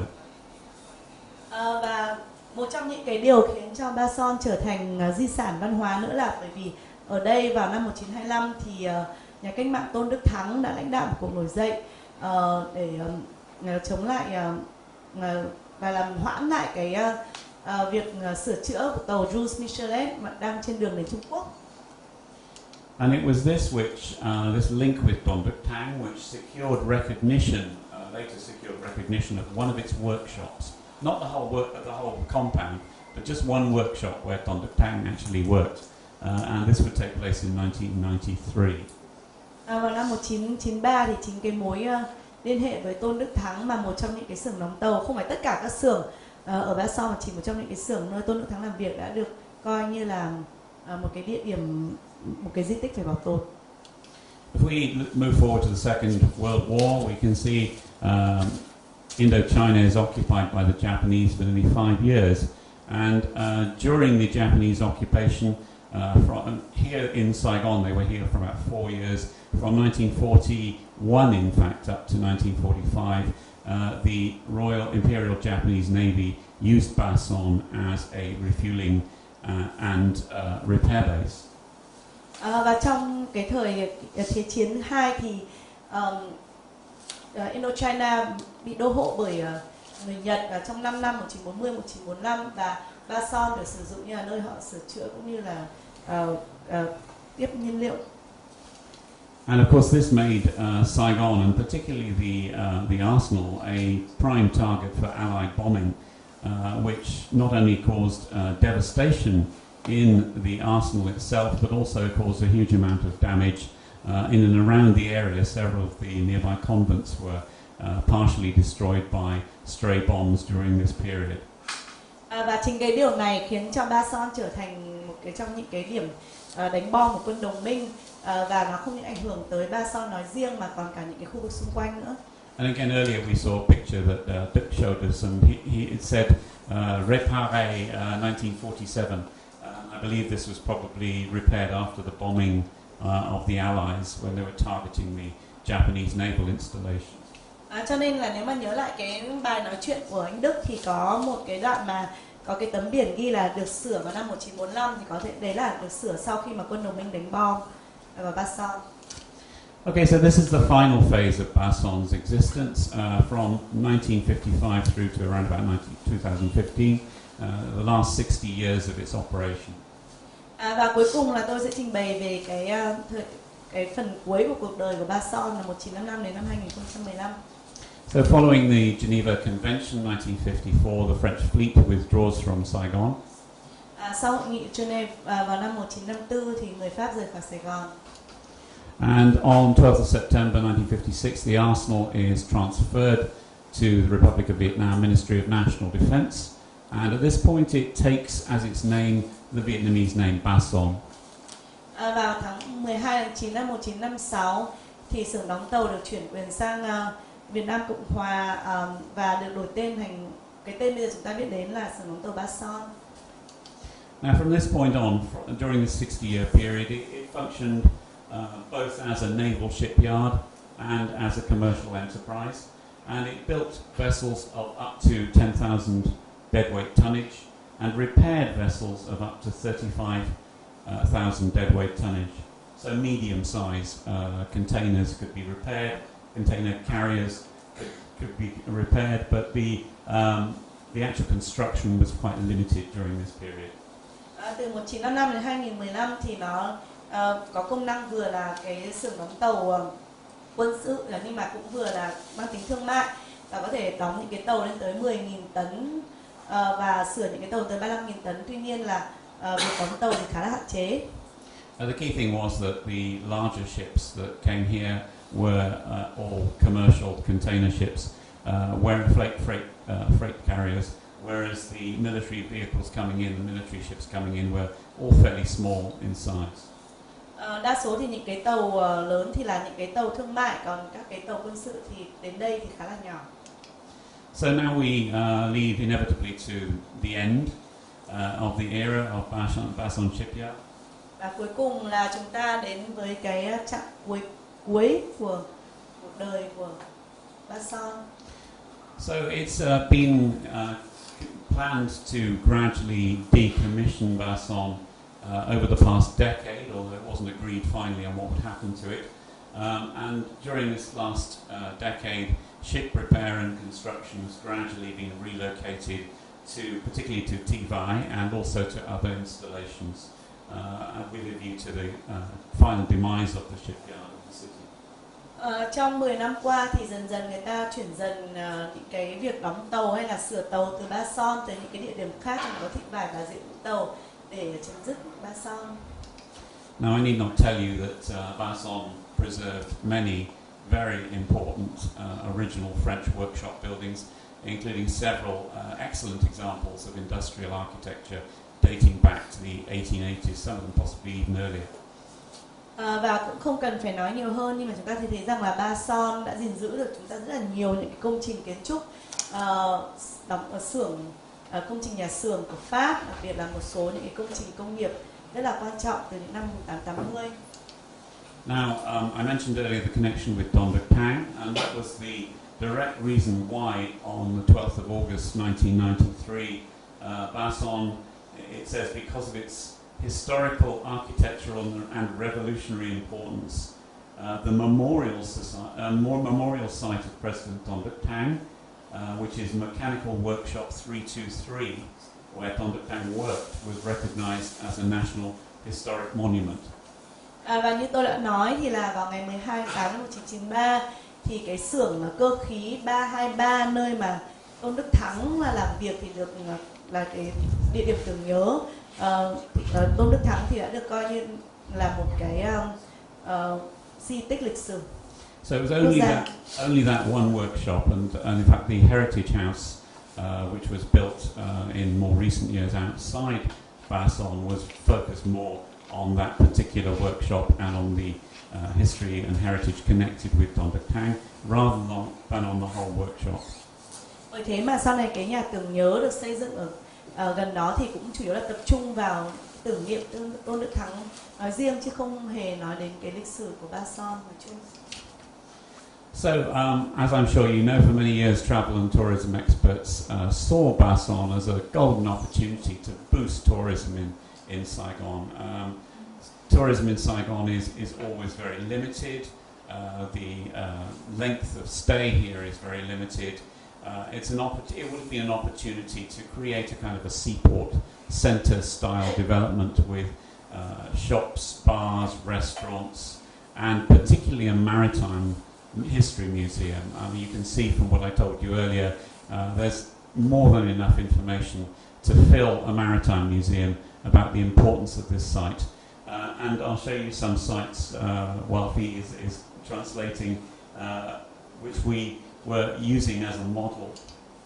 Và rõ ràng là đã qua rất là nhiều năm rồi thì người ta vẫn, nhiều nhà nghiên cứu hay là các chuyên gia thì vẫn cho rằng là mong muốn Bason sẽ trở thành một cái nơi có thể thu hút được khách du lịch, bởi vì là người ta đến thăm Sài Gòn nhưng mà thường là đến không lâu, và Bason sẽ là một cách để mà thu hút người ta với một cái tổ hợp nhà hàng, rồi là điểm đến khu vui chơi, và đặc biệt là một cái bảo tàng hàng hải, bởi vì là những cái thông tin chúng ta có được về Ba Son quá đủ để có thể có một cái bảo tàng hàng hải như là những cái nơi khác trên thế giới, ví dụ như là Hồng Kông, New York, Boston, Sydney.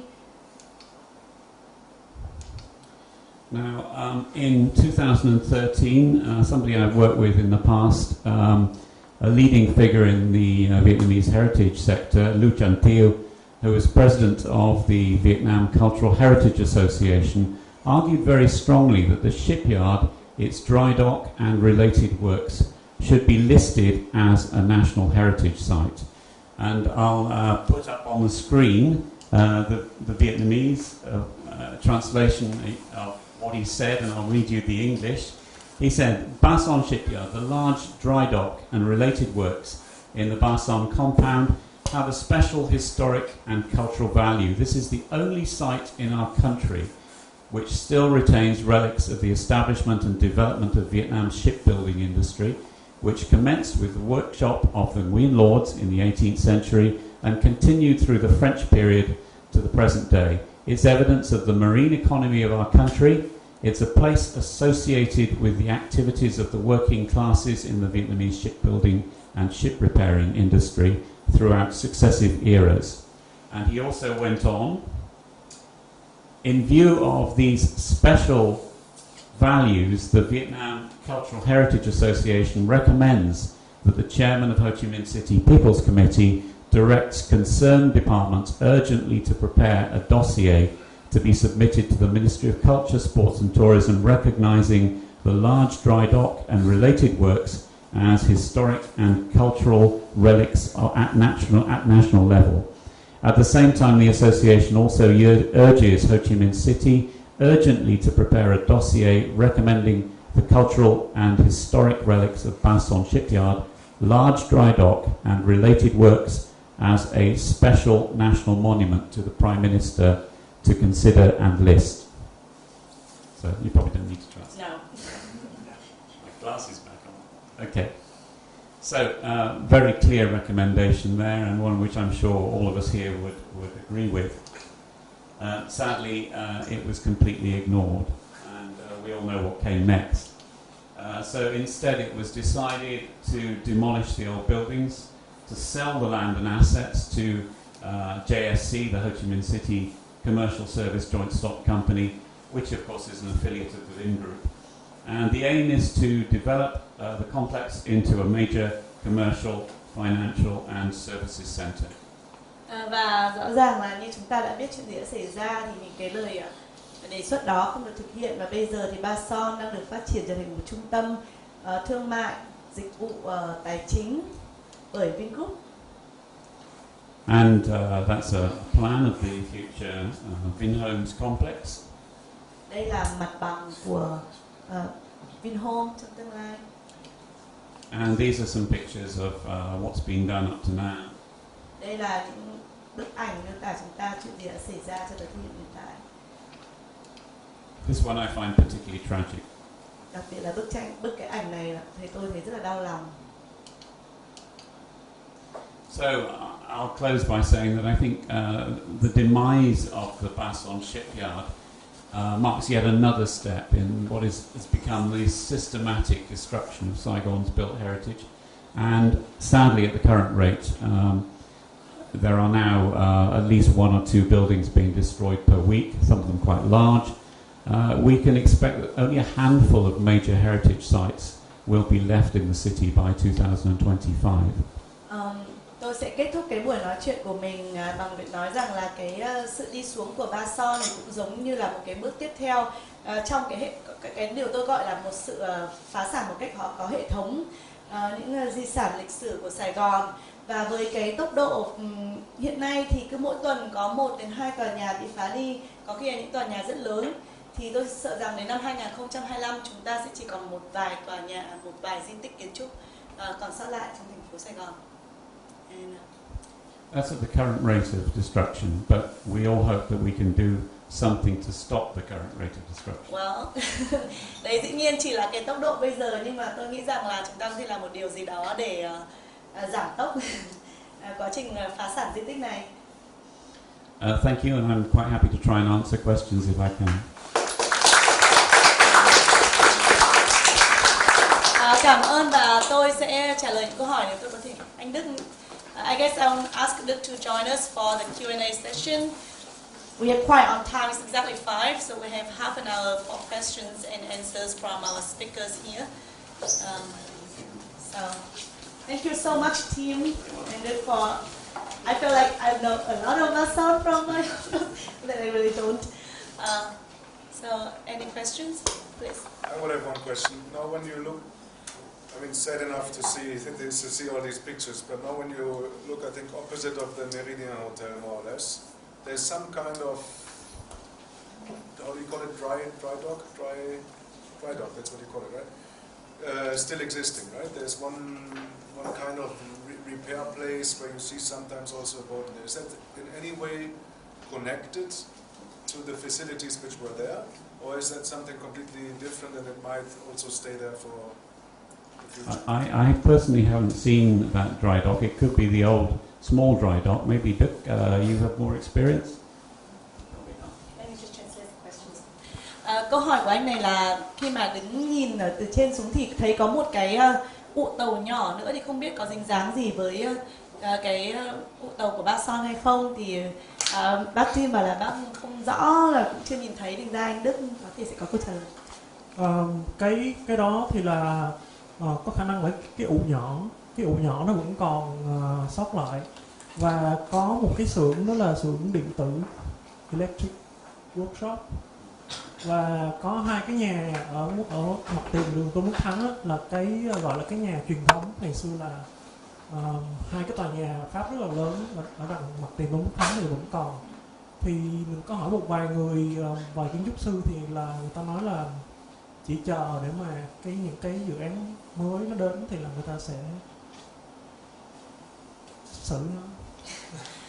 So the answer is that might be the small dock before the big dock was built, and besides that there's one electric co-workshop and two buildings that were kind of the memorial buildings of the side that's right facing Tôn Đức Thắng Street.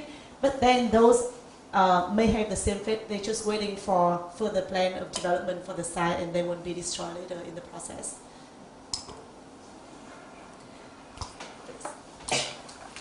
Tôi muốn chia sẻ cái câu trả lời về cái dry dock đó.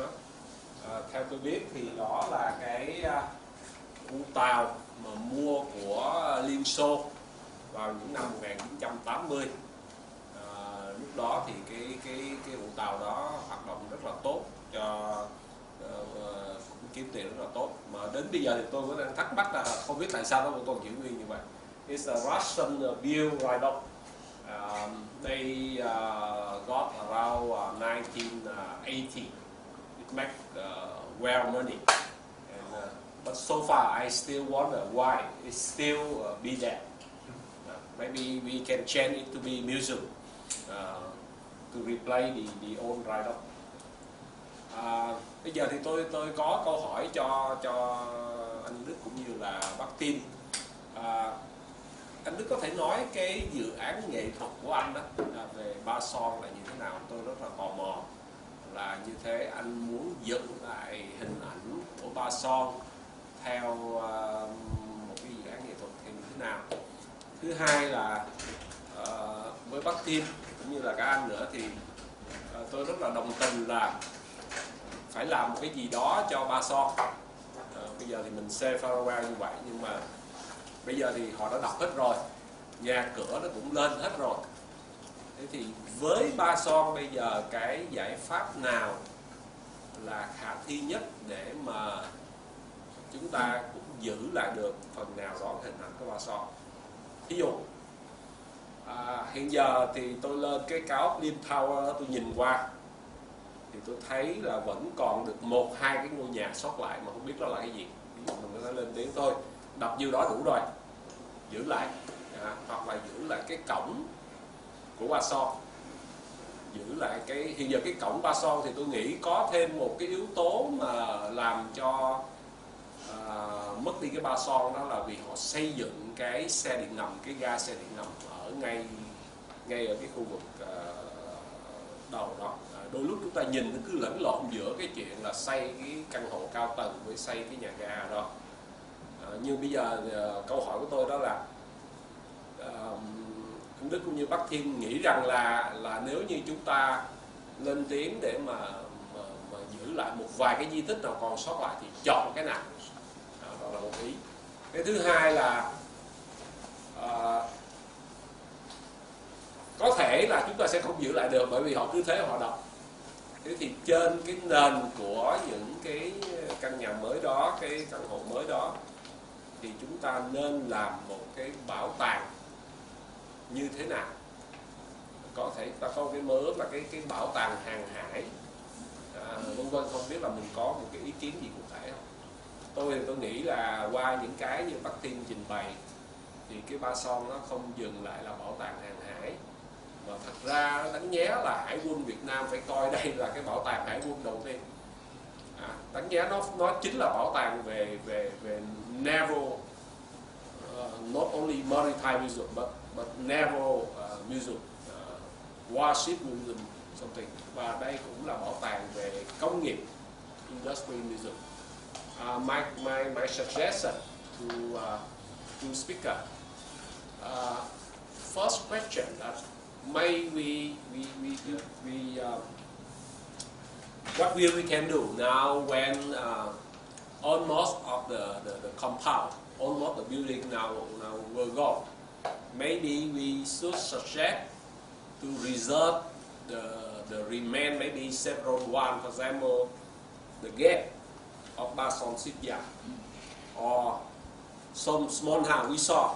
Now it still existing, maybe 1, 2, 3 old building. And second, if we could not do it because everything will be gone maybe next week, and we have to, can we propose to build the museum, and what kind of the museum here? Is it maritime museum only, or also navy museum, naval museum, industry museum?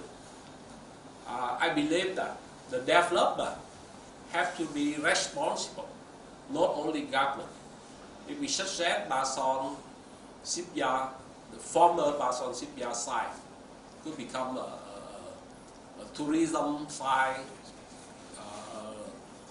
exciting place for local people and tourists.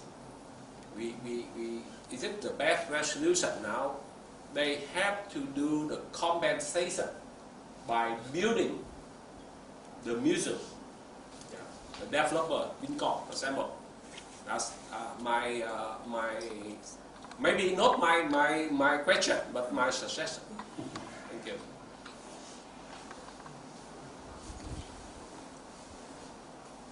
Yeah, I certainly agree with you there. In terms of preserving what's left, first of all, I should say that when Mike Ives did an interview with Vin Holmes or somebody from the Vin Group, they did make some comment that they were intending to preserve something in which to install some kind of heritage house in Nha Trinh Tong.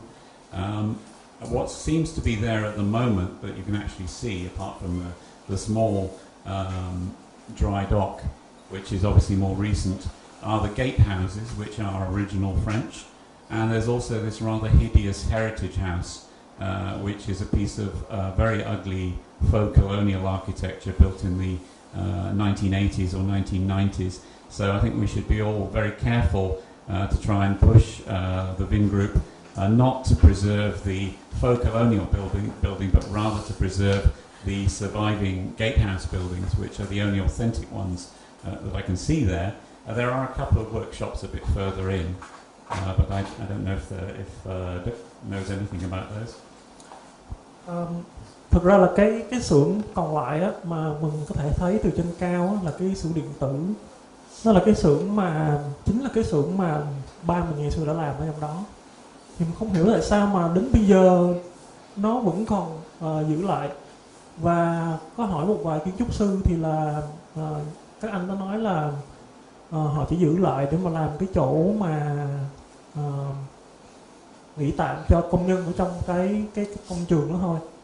Và cái phần đầu tiên của câu hỏi của anh đó thì anh hỏi là tại sao mà em lại quan tâm tới cái nhà máy này và một cái dự án gì đó trên cái nhà máy, thì là đó là chính là ba mẹ của em đã làm ở trong cái nhà máy đó, và cái xưởng điện tử là cái xưởng mà ba em đã làm quản lý ở trong đó. Và ngày xưa thì ba em rất là hay ra ngồi ngoài ban công để mà nhìn về cái phía nhà máy là cái nơi mà ba em đã làm. Nhưng mà từ khi mà họ đập cái nhà máy đi và những cái tòa nhà nó lên thì là ông không có ra ngoài ban công để mà nhìn về cái hướng đó nữa. Thì đó là một trong cái lý do mà cái dự án nghệ thuật của bạn là bạn định làm cái gì? Tôi có nghe không có đúng không? Là dự án nghệ thuật bạn đang làm cái dự án nghệ thuật để bà con. Dạ vâng, thì cái đó là em có nhờ giới thiệu và có gặp cái công nhân làm ở trong đó và trao đổi. Tại vì hồi khi mà còn nhỏ đó thì là em có thể đi vô trong nhà máy chơi, và trong đó thì là bắt cá, trèo cây, hái quả, thì là nó rất là vui trong đó. Nhưng mà dần về sau thì nó lại càng khó hơn và không có thể nào vô trong đó được nữa, mặc dù là có ba mẹ làm trong nhưng mà vẫn không vô được.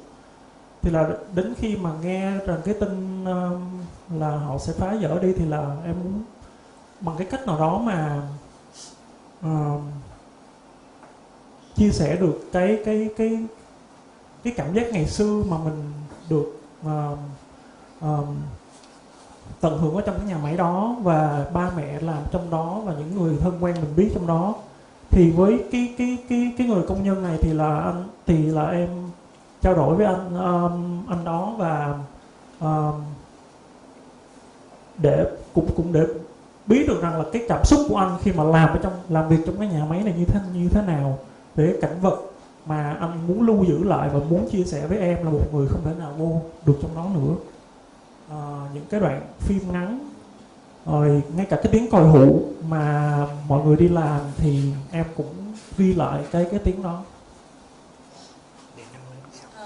Không biết có cần dịch bắt tim không? Nhưng mà okay, maybe I should translate for the foreigners here. So what Dick is saying is that so Tran, the first question, why does he want to do something about Bason, is because his parents worked there in Bason, so he has a personal connection to the place. And the very kind of touching moment for me in the story is that his parents used to sit on the balcony of his house, where they can actually look into Bason and see the workshop where he used to work. But once it was destroyed in 2015, he stopped walking out and sit on the balcony because there's nothing for him to see anymore. And secondly, the project with the worker in the shipyard is that when he was small, it was very easy for him to just enter Bason and play. It was his playground there because his parents were working there. But when he grew up, it became more and more difficult. And even though his parents were still working there, he just couldn't walk in easily.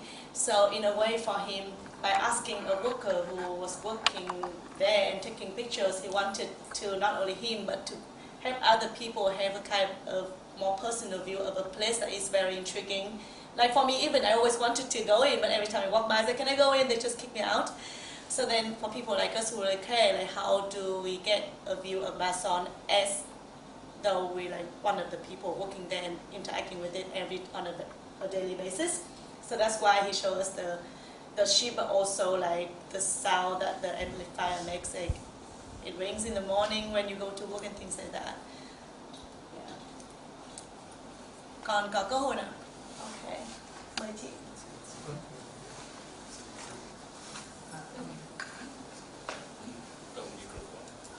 I'll try to speak loud now. I can hear. So thank you to both of you for a very informative talk. I think one thing that was really interesting is that I did not know the history of Baswan's shipyard went way back to the first emperor of the Nguyen dynasty. Can you use the microphone? We cannot hear up here.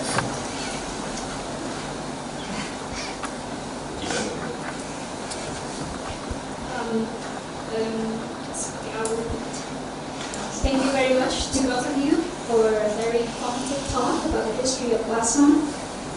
I certainly did not know that its history went way back to the first emperor of the Nguyen dynasty. What I'm interested in terms of how we can protect such kind of heritage is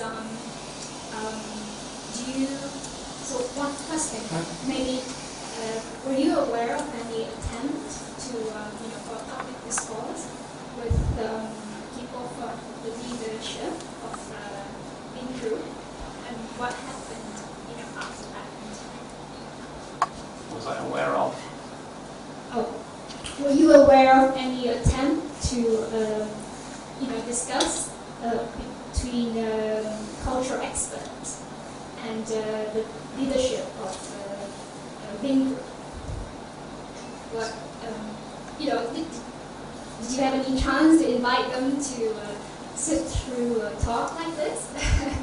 Or what if there was, what came out of it? Like, was there any feedback from their side apart from what you already mentioned, which was they said that they would reserve the gate and a small culture house?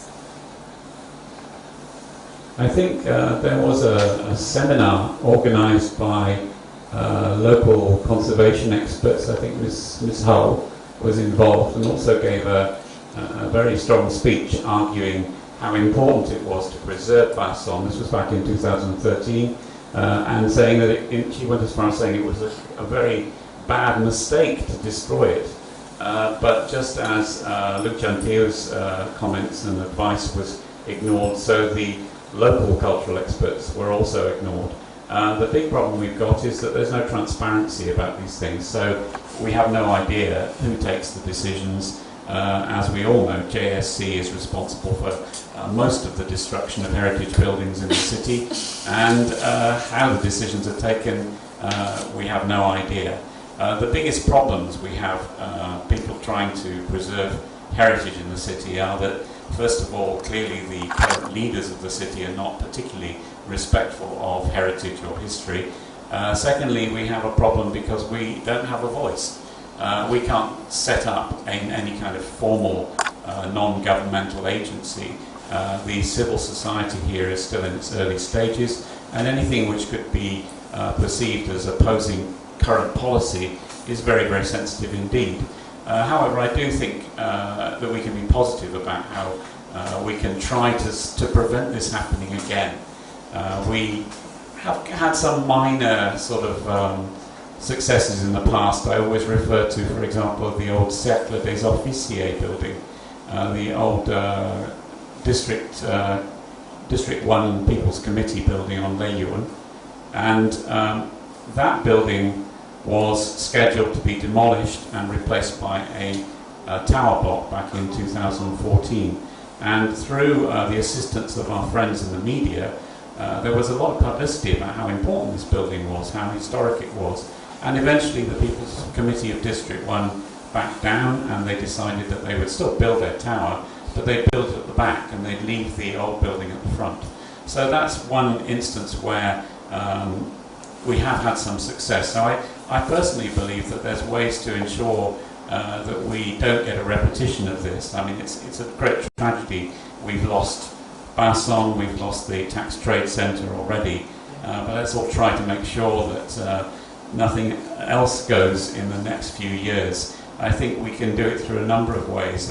First of all, we can learn as much about history and heritage as possible, help to educate the community.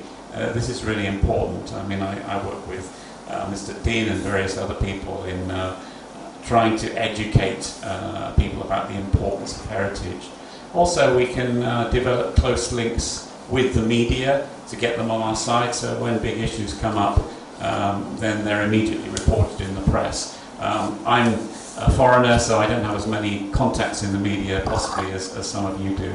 The other key thing that I do a lot is work very closely with the good people working in the government. I have very close links with the Ministry of Culture in Hanoi, I've also been working recently with the Salon, the culture department in Hue. I've had less contacts here in Saigon, although I am working very closely with the Independence Palace management, which is a very dynamic management. But the Salon is a bit more difficult to crack. So what we should be doing is developing relationships of trust with the people in power in the cultural field and helping to give guidance as far as possible. And the more profile we give these issues, the more likelihood is that we won't get a repetition of this catastrophe. Câu hỏi của bạn ấy là có cần phải dịch cho các bạn của tụi không hay là em? Cái này okay. I guess we'll just. Okay, we'll just go. I think somebody else was having a question. Tim, I just want to say thank you for all the work that you do. I enjoy reading your stuff. And I was wondering if over the last sort of 20 years that you've been doing this, do you see the destruction increasing at an exponential rate, or do you think it's slowing down? Do you think that the indigenous population is starting to clue in on how to save things? Do you think it's becoming something that's... I mean, because it's not you and it's not me. We can't do things as foreigners. It's the locals that have to take the stand. Well, that's precisely one of the reasons why Dak Wan Sat has got a Vietnamese title, but I think many Vietnamese people think it's a foreigner's Facebook group, when in fact the majority of the members are actually Vietnamese, and most of the posts are actually in Vietnamese. So it does need to be a Vietnamese issue. But I understand it's very difficult for local people to raise their voices as easily as foreigners. I mean, I've just, foreigners making a noise again. I actually have only been involved in this since 2014 when I started writing my guidebook on Saigon, so it's very recent. Up to that time, I think there was fairly limited destruction because of the economic downturn. Then it picked up again, and in the last 12 months it's really increased, as you say, exponentially. And at the moment the rate of destruction is quite staggering. So hardly a week goes by that we don't see yet another major building having hoardings up around it. And it's tragic because it seems that the developers are just being given the green light for unfettered development without any regulation, which is not really the way that development should take place. There's a place for development, there's a place for conservation. The two things should exist hand in hand. But the sad thing is that the old Saigon, and most importantly the Saigon which attracts the high-spending foreign tourists who are going to grow the tourist industry here, is rapidly disappearing. People are saying, what's the point of coming back here? But that's not the only reason. I mean, it is very much a resource of local people. It's all about identity, history. People are saying, this was my town, but I don't recognise it anymore. I don't feel at home there because it's all vanishing in front of our eyes. So it's both for foreigners, and for local people to tackle this problem. But at the end of the day, all we can do is just make comments and encourage. I hope it helps in some ways, but at the end of the day, they're not going to listen to foreigners like me. Cuối cùng thì việc bảo tồn vẫn nằm trong tay những người dân địa phương như chúng ta. Điều bác Thinh muốn nói. Chào bác Viên, anh Đức và chị Huy. Tôi muốn có một câu hỏi ngắn, đó là những cái mẫu tàu của Ba Sao nói đóng nó có tương tự với những mẫu tàu ở các xưởng ở Pháp đóng hay không? Và nếu có thì cho em xin tên với những cái mẫu tàu của Ba Sao nói đóng. His question is that the ships that were built in Salon, are they similar to the ones built in France? And if possible, can you give him the names of those kind of ships? I wish I could. Unfortunately, there aren't really any records available. At least there might be some in Aix-en-Provence, but unfortunately my budget doesn't stretch that far to go to France at the moment. But the records I found, certainly the secondary records of the French government, don't actually list the ships which were built. And I think a lot more ships were actually repaired, and some of the biggest of the warships, both the late kind of wooden ships from the early French conquest, and also the early Ironside ships, which were the beginnings of the current destroyers and battleships. So some of the biggest ships arrived and were repaired at Salon, at the arsenal, from the late 19th century through to the early 20th century, but unfortunately we don't have a record of more than one or two of them, that's all. And those are usually freight carriers rather than warships. There were a couple of, I think there were a couple of training ships which were kind of more permanently along the waterfront during the colonial period, but they were very old. They were kind of out of action, so they were just transformed into accommodation for sailors. Okay, I think we have time for only one more question. Anh nói thêm về cái câu hỏi của em đó thì là cái dữ liệu về tàu á, thì là chắc ở Việt Nam mình, ở Sài Gòn mình không có lưu những cái dữ liệu đó đâu. Và như là cái bản đồ mà em thấy mà anh cho mọi người xem lúc đầu thì là cái bản đồ năm 1881 của người Pháp, thì nó đang ở trong cái bảo tàng quốc gia của Paris. Và cái người mà chụp lại cái hình cho anh đó, thì là anh cũng nói là nếu mà muốn cần cái phân giải to hơn và cái chất lượng chụp tốt hơn thì cũng phải xin phép của bảo tàng đó, chứ không phải là dễ dàng mà được truy cập được những cái dữ liệu của người Pháp hay cả người Pháp. Yeah, so a lot of the information is held in France now, and it's not even easy to access that kind of information. Tôi chỉ muốn là share với bạn này, tôi nghĩ mọi người những cái tàu chiến mà Ba Son đóng đó thì tôi nghĩ không phải chỉ là tàu chiến mà thời Pháp không thôi, có những cái tàu chiến sửa chữa như là đóng của cái thời Hải quân Việt Nam Cộng Hòa. Kế đến đó, là ngay đến bây giờ, nếu chúng ta ngược lại chúng ta có thể Google ngay đó, thì Ba Son là nơi đã đóng những cái tàu tên lửa để cho Hải quân chúng ta bây giờ đang đi bảo vệ Trường Sa. Thành ra cái ý nghĩa của Ba Son tôi thấy rất là nhiều lắm, nó không phải chỉ là Hải quân của thời xưa cũ mà Hải quân hiện giờ.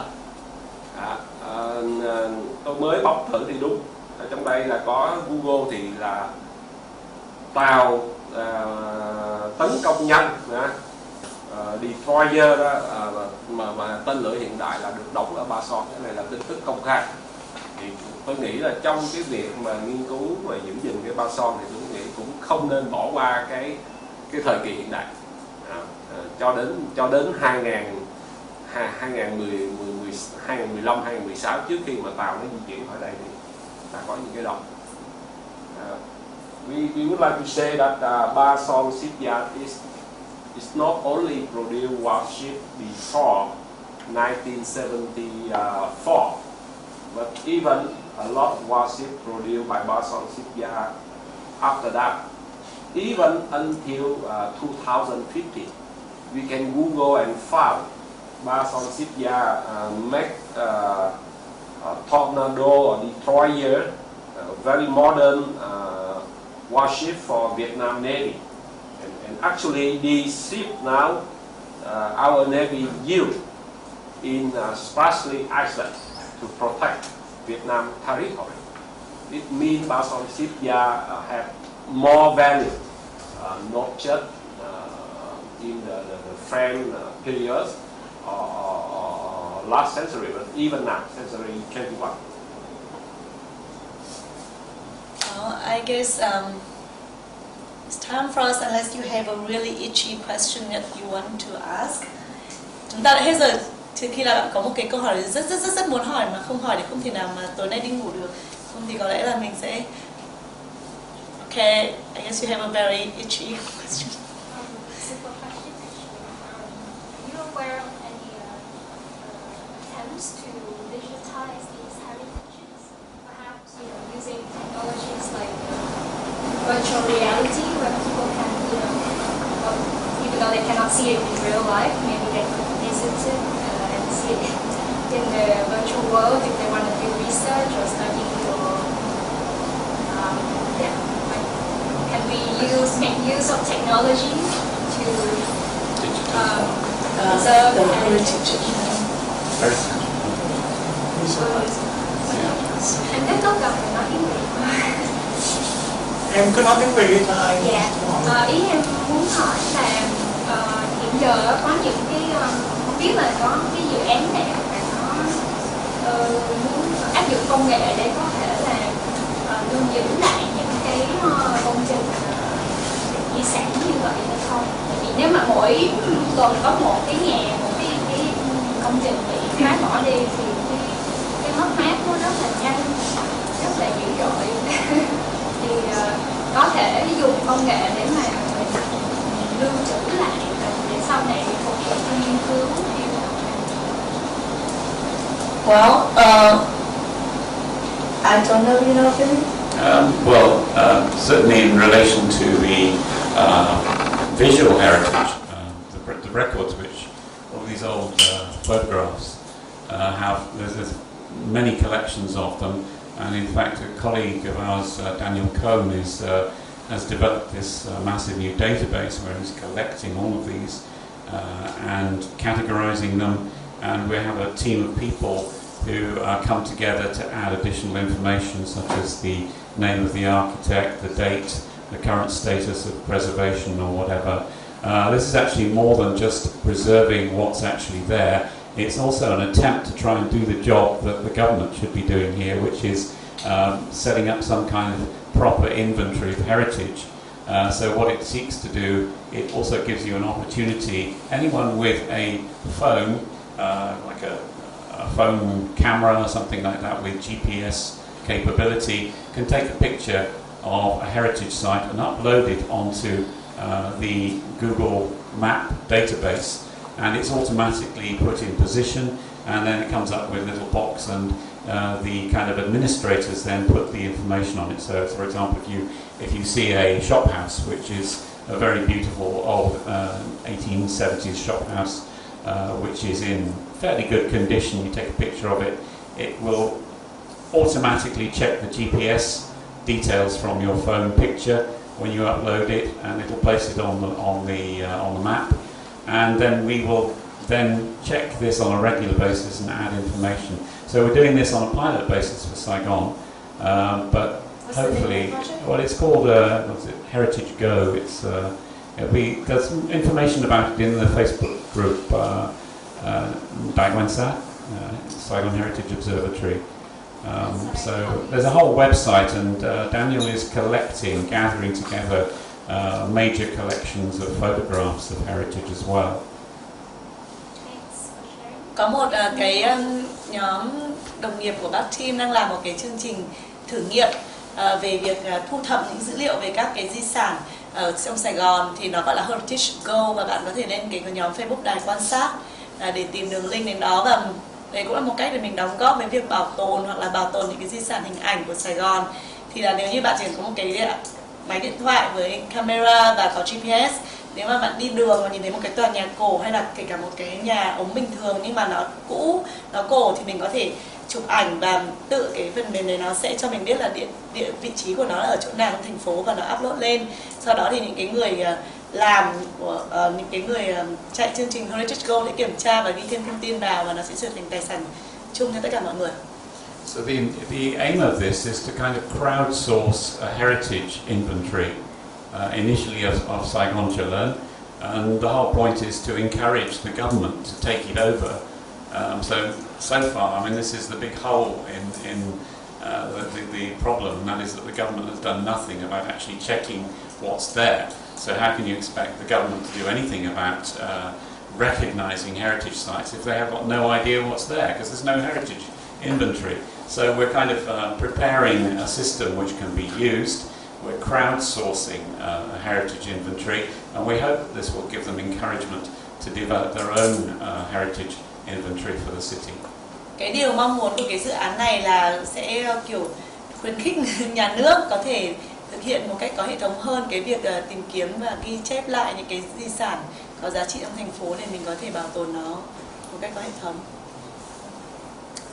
I guess that's it. Thank you so much to speakers. It's been really long, it's like almost 3 hours.